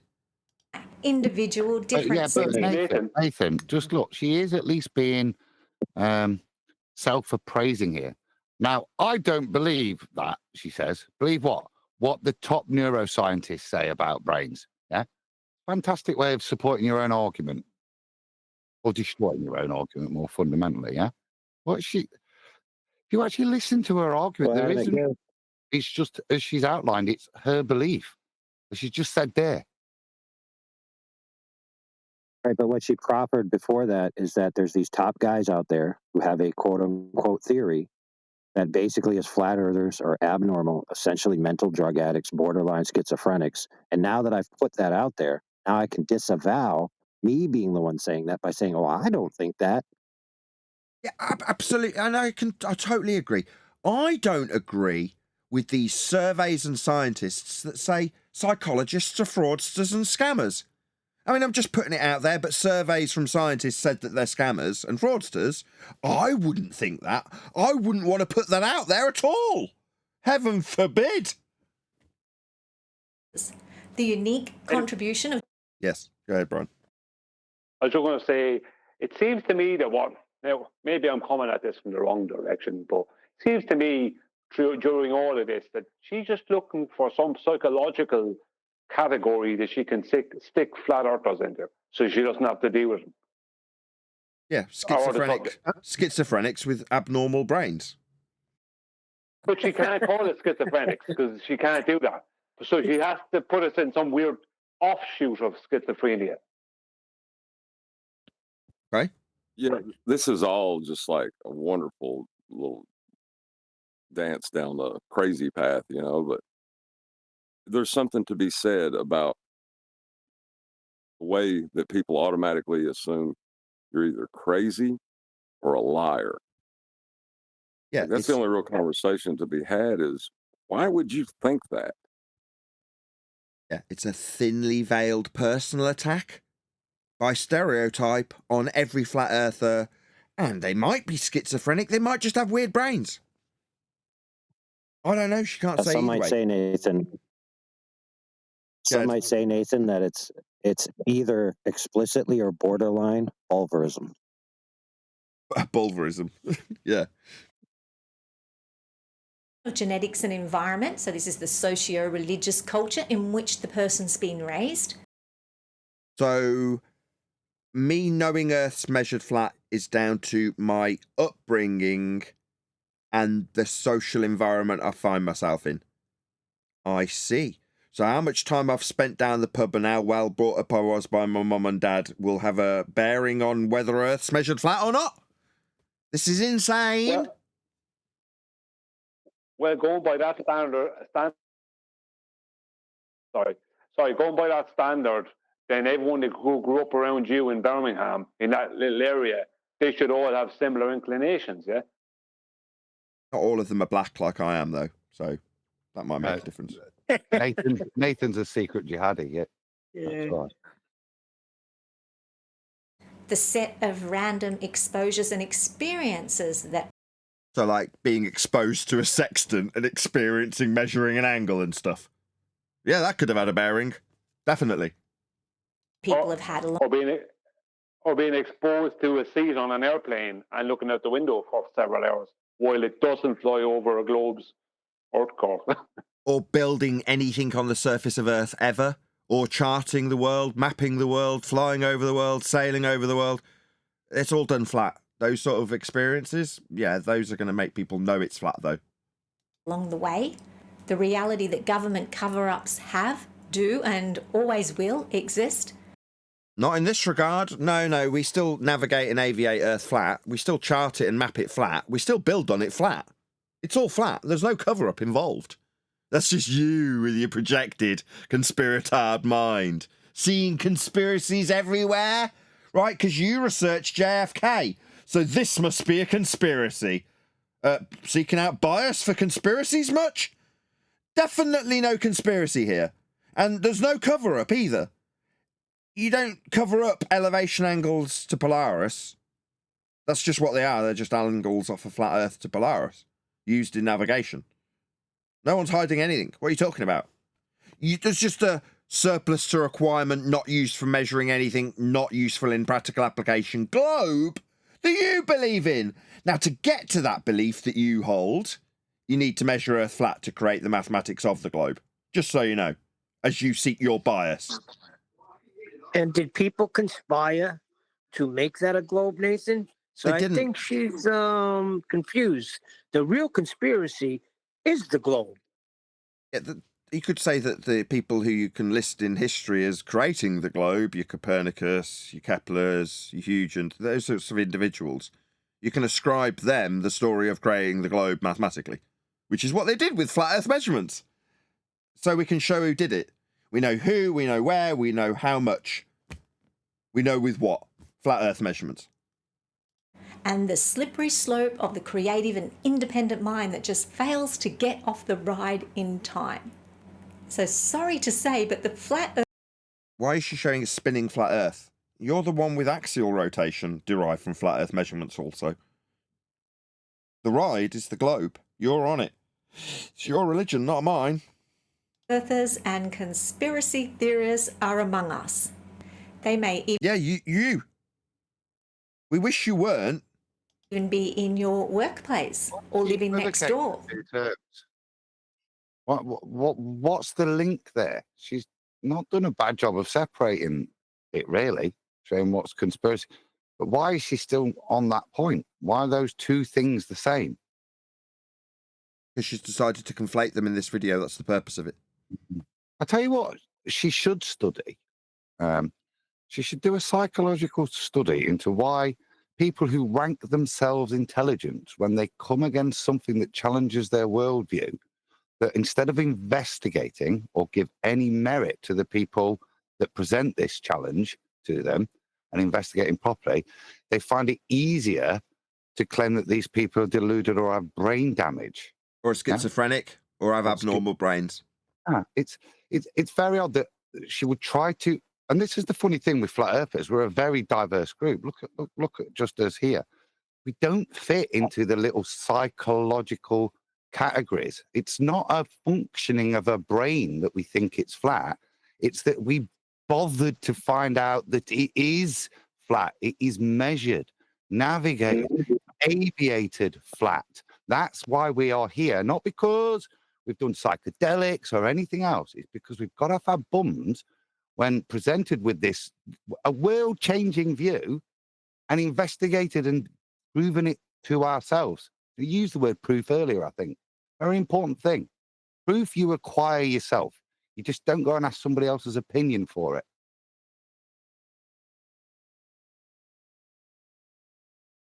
Maybe they're in your... Are you trying to add something, AI? Oh, no, I was just muting. your home. After this video, I'm pretty sure they are. But they are usually law-abiding and inconspicuous people that... Outrageous. I break the law all the time and I'm very inconspicuous.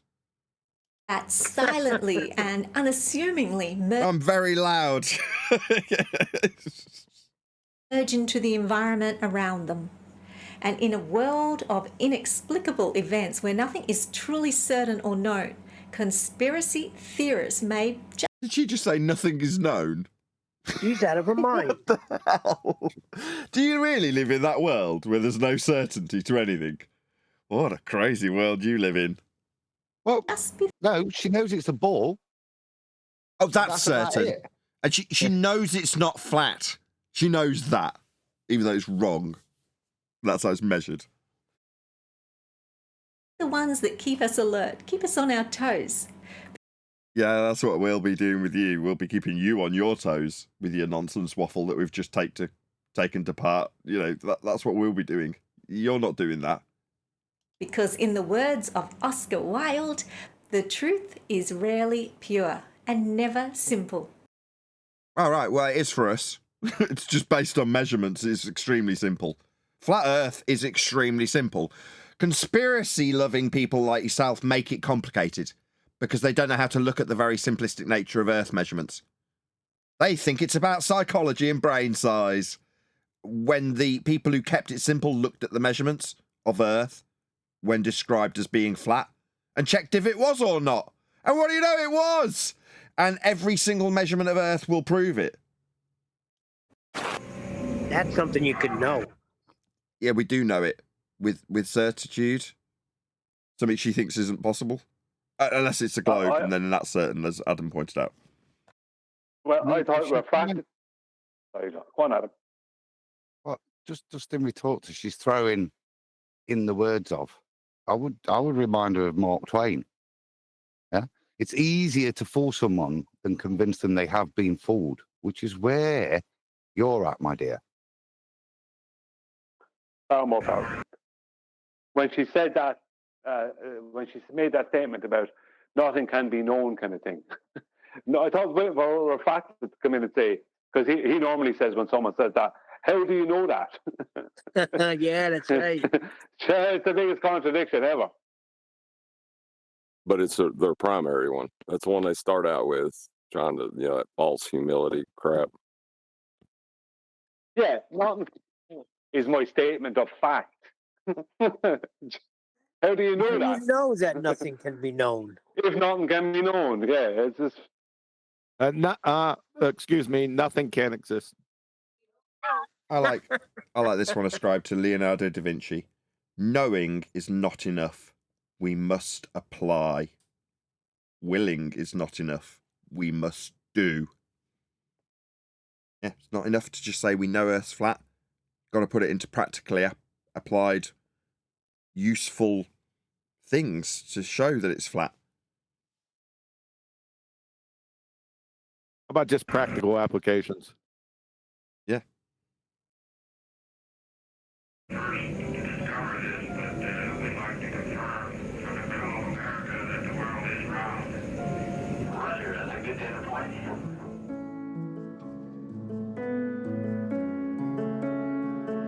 Huh? Is that a robot? Just got text up. I'll just have to read it to you. For those crazy enough to still be here, please enjoy these incredible images of our beautiful planet. Hold on, I'll share them with you. Oh dear. Hold on.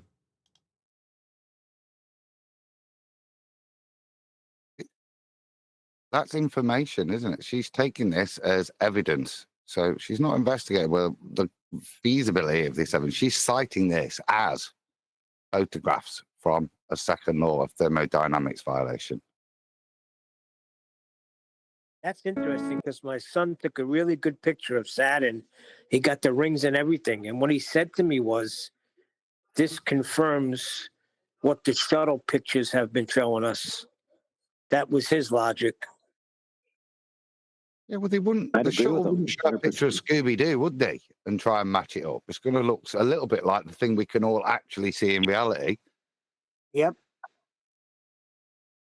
Well, Neil, I agree with him 100%. I'd say, yes, absolutely. I agree with you. This photo definitely proves that what I'm looking at here isn't the Earth.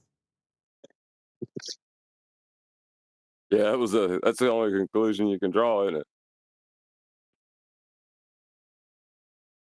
Well, she's got pictures where we've got a claimed spaceship with this area, which is claimed to be 10 to the minus 17 Torr sky vacuum, and then this representing high pressure gas.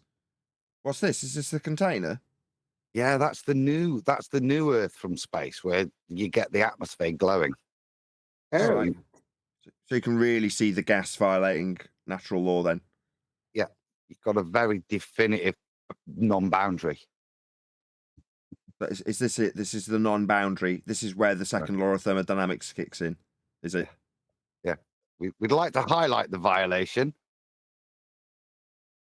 Yeah. Here's an area 10 to the minus 17 Torr, and here is high pressure gas not filling it. Yeah, straight up second law of thermodynamics. Everything violation. Everything you believe in violates natural law if this is your standard of evidence. Pictures. Is it me, or did she point out confirmation bias? Did she take these pictures? Has she been to space? Has she experienced the 10 to the minus 17 Torr sky vacuum where these images are claimed to have come from? Or is she just affirming a bias with them, given that they're not hers? Oh, where do they come from? Oh, government agents! Of course! That she trusts when she affirms her bias, like she's described us as doing. Yeah, but they wouldn't lie about that, Neil. Why would they? Why would they?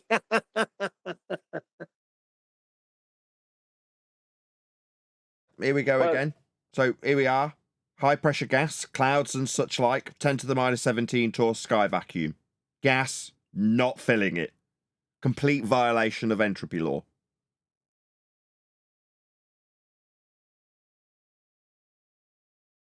I think that's it. This is what she's reliant on.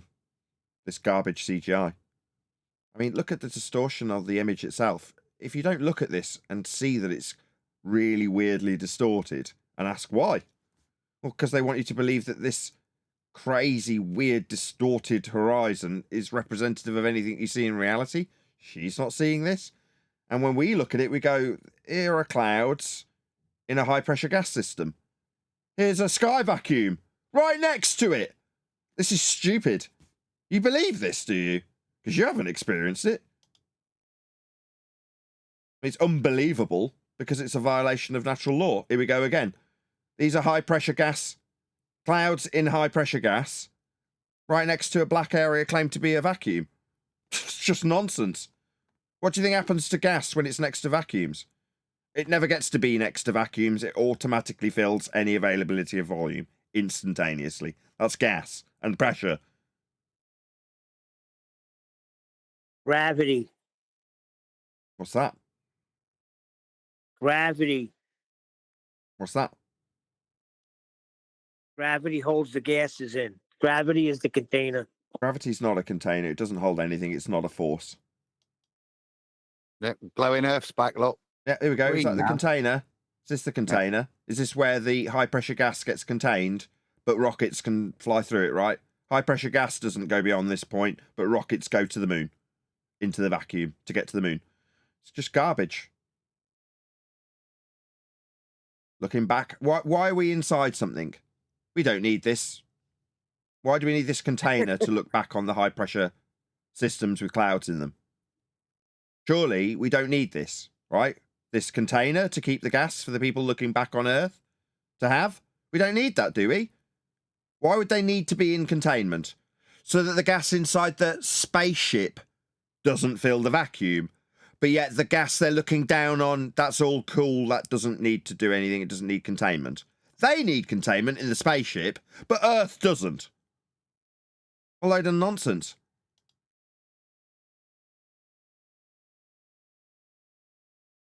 Well, that's her standard, presumably with just some copywritten music that I don't want to play on top of it. Is this back to the container? There's the sky vacuum, there's the high pressure gas, and this is the bit that contains it, is it? That the rockets fly through. There's no What are containment. all those lights? That's planet Los Angeles. Planet Los Angeles. Is that where they're flying over? With planet-shaped horizons in the background. That's claimed to be taken from elevation, isn't it? Elevation, yeah. Oh dear. Yeah, as soon as we start putting anything to practical application. So how high are they? Oh, we'll need a flat Earth to describe their height. It's off surface level, sea level. So as soon as we start describing it in any practical way, height, we need a flat Earth to do it. So that's the conclusion of this. As for the nonsense in the images, you've got a sky vacuum as part of the description of it. Nonsense. She penned Flatsy's comment, by the way. Did you want to read it, Flatsy? Still here? I can, but Booger is actively talking to me. But I can, or you can. It'd be better if you did, because it's you that's written it. I've got it up on screen.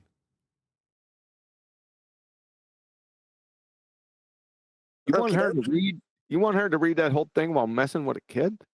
Yeah. Aunt does it all the time. She could do it. Yeah. There are flat earthers because the earth is measured, navigated, aviated, built upon, and practically used as flat. There has never been a direct measurement of curvature, as in drop over distance. Planetarium director Paul Larson will tell you that there's no visible curvature as high as the claimed altitude of the ISS. Aviation training teaches pilots to treat the earth as flat and non-rotating. No one has ever measured any motion of the earth. So our default axiom is that it's stationary. As for your depiction of a flat earth in outer space with a dome, this is a straw man fallacy. The claim of a very low pressure vacuum environment being adjacent to gas pressure that we breathe violates the second law of thermodynamics. We can establish with an antecedent consequent relationship that gas pressure requires a container, but that doesn't require further attributes attached to the container. Fun fact, the cosmic rectangle utilizes the surface of Earth and the sky as two parallel planes. Crazy, huh? For any further inquiries into the subject, please feel free to visit us at 24/7 Flat Earth Discord or Flat Earth Debate Discord and ask away. I'm Flatsy Klein on there. God bless. P.S. It would be very kind of you to possibly pin my comments so others may have a better understanding of the Flat Earth position to make an informed decision about the matter. Thank you. Yeah, I like you asking for more than you think you're entitled. By the way, can you pin my I comment? asked that in faith, That's by the way. epic. I knew it was going to happen. That's confidence. I love it. Can you pin my comment? Shout out to Flatsy, and actually, it didn't just get Can you read pinned. mine? The lady responded back. Flatsy responded back, and it looks like there's something that might come out of fruition in the future. Indeedy. I won't get you to read Very it out. eloquently put, Flatsy. Very. I would have just used a semicolon instead of a comma after that. There were several. You're so funny. There was several redundant my comment? capitalizations as well. I noticed, but there we go. We won't hold you to those. Stop yakking. Where's my comment at? Oh, I don't think it was that important, was it, QE? Oh no, it was under Flatsy's. Oh, was it? It didn't show up. Shocking surprise. Yeah, one of my comments Yeah, I got a didn't factotum come through. of that. Yeah, and I was watching some of the comments, and they would be appearing like 9 hours later. So they'd appear on my notification saying a new comment appeared. I looked at the comment, and it said it was posted 9 hours ago. And Miss host of the show noticed that as well in some of her audience. So she's been having problems with comments on this video. Yeah, Of her course. comment there that's talking about she tried to find a flat earther to for the video before she did it, but all she got was like a bunch of I guess insults and bad attitudes from the Facebook that she was trying to, I don't know. And I posted a comment under that. It shows that there is a reply for me, but for you and everyone else, it doesn't show that there's a reply there, but there's there. I've responded to that one too. She's quite polite in I her even gotta response. I'll just read her response out. Happy to pin, as I'm always open to intelligent and polite debate and opposing information so people can make their own conclusions. I have no idea what Discord is. I'm a boomer, but others may and wish to look, and I encourage informed and autonomous research and decision making. Thanks for your respectful disagreement and comment. Smiley face. What's the does not spell autonomous. I'll read my comment that got 2 likes. That doesn't show up under her video. Shocking surprise. I quoted her, I'm always open to intelligent and polite debate and opposing information. I'm reading it off underneath the video on my screen, by the way. I said, please forgive me, but debates are only applicable to subjective topics, i.e. animal rights, gun control, voting rights, whose favorite color is the best, etc. Debates concerning objective topics, that is, debating whether something exists, never occur, such as silicon, diabetic ketoacidosis, fire, geometry, tree bark, ice picks, and chamomile tea, etc. How many tree bark debates have you been involved or witness to? The nature of our reality is an objective topic. Make your appeal above a non sequitur fallacy in a quite juvenile category here. Hurrah! And in her description, she says, as a psychologist, I am always trying to be an independent thinker to form different hypotheses about situations. I retorted, scientific hypotheses are only formed when there's a natural effect, dependent variable, and a supposed cause, independent variable situation. Is that what you meant, or are you equivocating with colloquial hypothesis? Regards. P.S. I don't believe in a flat horizontal plane, stationary in an enclosed earth, love. I know it with absolute certainty and can demonstrate it. Best regards, QE. Yes. That was good. And she responds, thank you for the polite comment. It was so eloquent and friendly. It was on the nose, though. Doesn't matter. He said he knows it's flat. That's it, and can prove it. Right, but he pointed out the idea that there is a debate to be had is fallacious in and of itself. I like that. Marvelous. How many tree bark debates have you guys been in? Tree bark? Tree bark. I was once in a dog bones or clocks debate. Yeah, I was there too.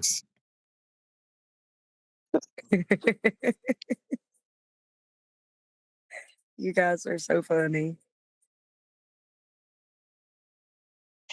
Anyway, well done, Flatsy. Yeah, I was just going to say that. Well done. I would have to disagree with one word you said. Okay, go ahead. Crazy, huh? Well, that I was saying that for the fact that we would utilize the sky as flat as well. Crazy, only- huh? There's 2 words. Well, huh? It's not really a word, but Just because I just heard Patricia Steer say that, and I'm just picking at you. You know that. It was just a bit of fun. It was just a bit of fun that I was having after giving a fun fact. Like how I labeled it a fun fact. I want to pick Kiwi up now, Flatsy, as everyone's doing you. Her isn't a word, but actually means I fundamentally disagree with your position. However, for the purposes of debate, I'll proceed. for intents and purposes, you forgot. Yeah. I thought he said intensive. For all intents and purposes. Not what he said, but that's what it is. I know, but I thought when I first heard him say it, he was saying intensive.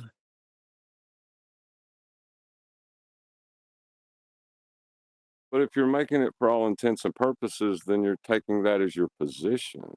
What are you talking about? Yeah, for all intents and purposes, I'll just read out what it means. It's an idiom that means something is essentially the same as something else, even if there are minor differences.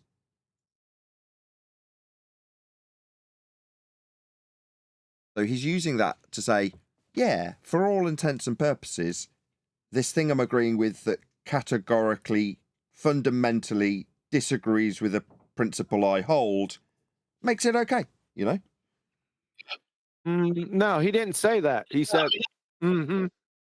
Yeah, we got all that from mm-hmm. That's because he told us that's what mm-hmm means. I mean, he didn't. He lied and said that he'd said for all intents and purposes. He didn't. Yeah, but you need to, you don't understand. You need to read between the lines when he says, because he's going to caveat that afterwards and tell you exactly what he meant. That's what he did, repainting history. He's putting footnotes in reality as it's written, bros. You just got to deal with it. And if he doesn't, don't worry. Let me not say it.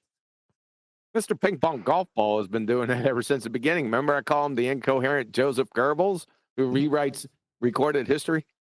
Yeah. Long time ago. Yeah. Right, I'm going to round out. With that, I'm going to say a huge, massive, enormous thank you to both Discord and G+ panels for making today's after show possible. And, of course, a massive thank you to all of you for liking, commenting, sharing, subscribing, joining as a Nathan Oakley 1980 channel member, and all that good stuff. I've been Nathan Oakley, and I will see you all in the next video.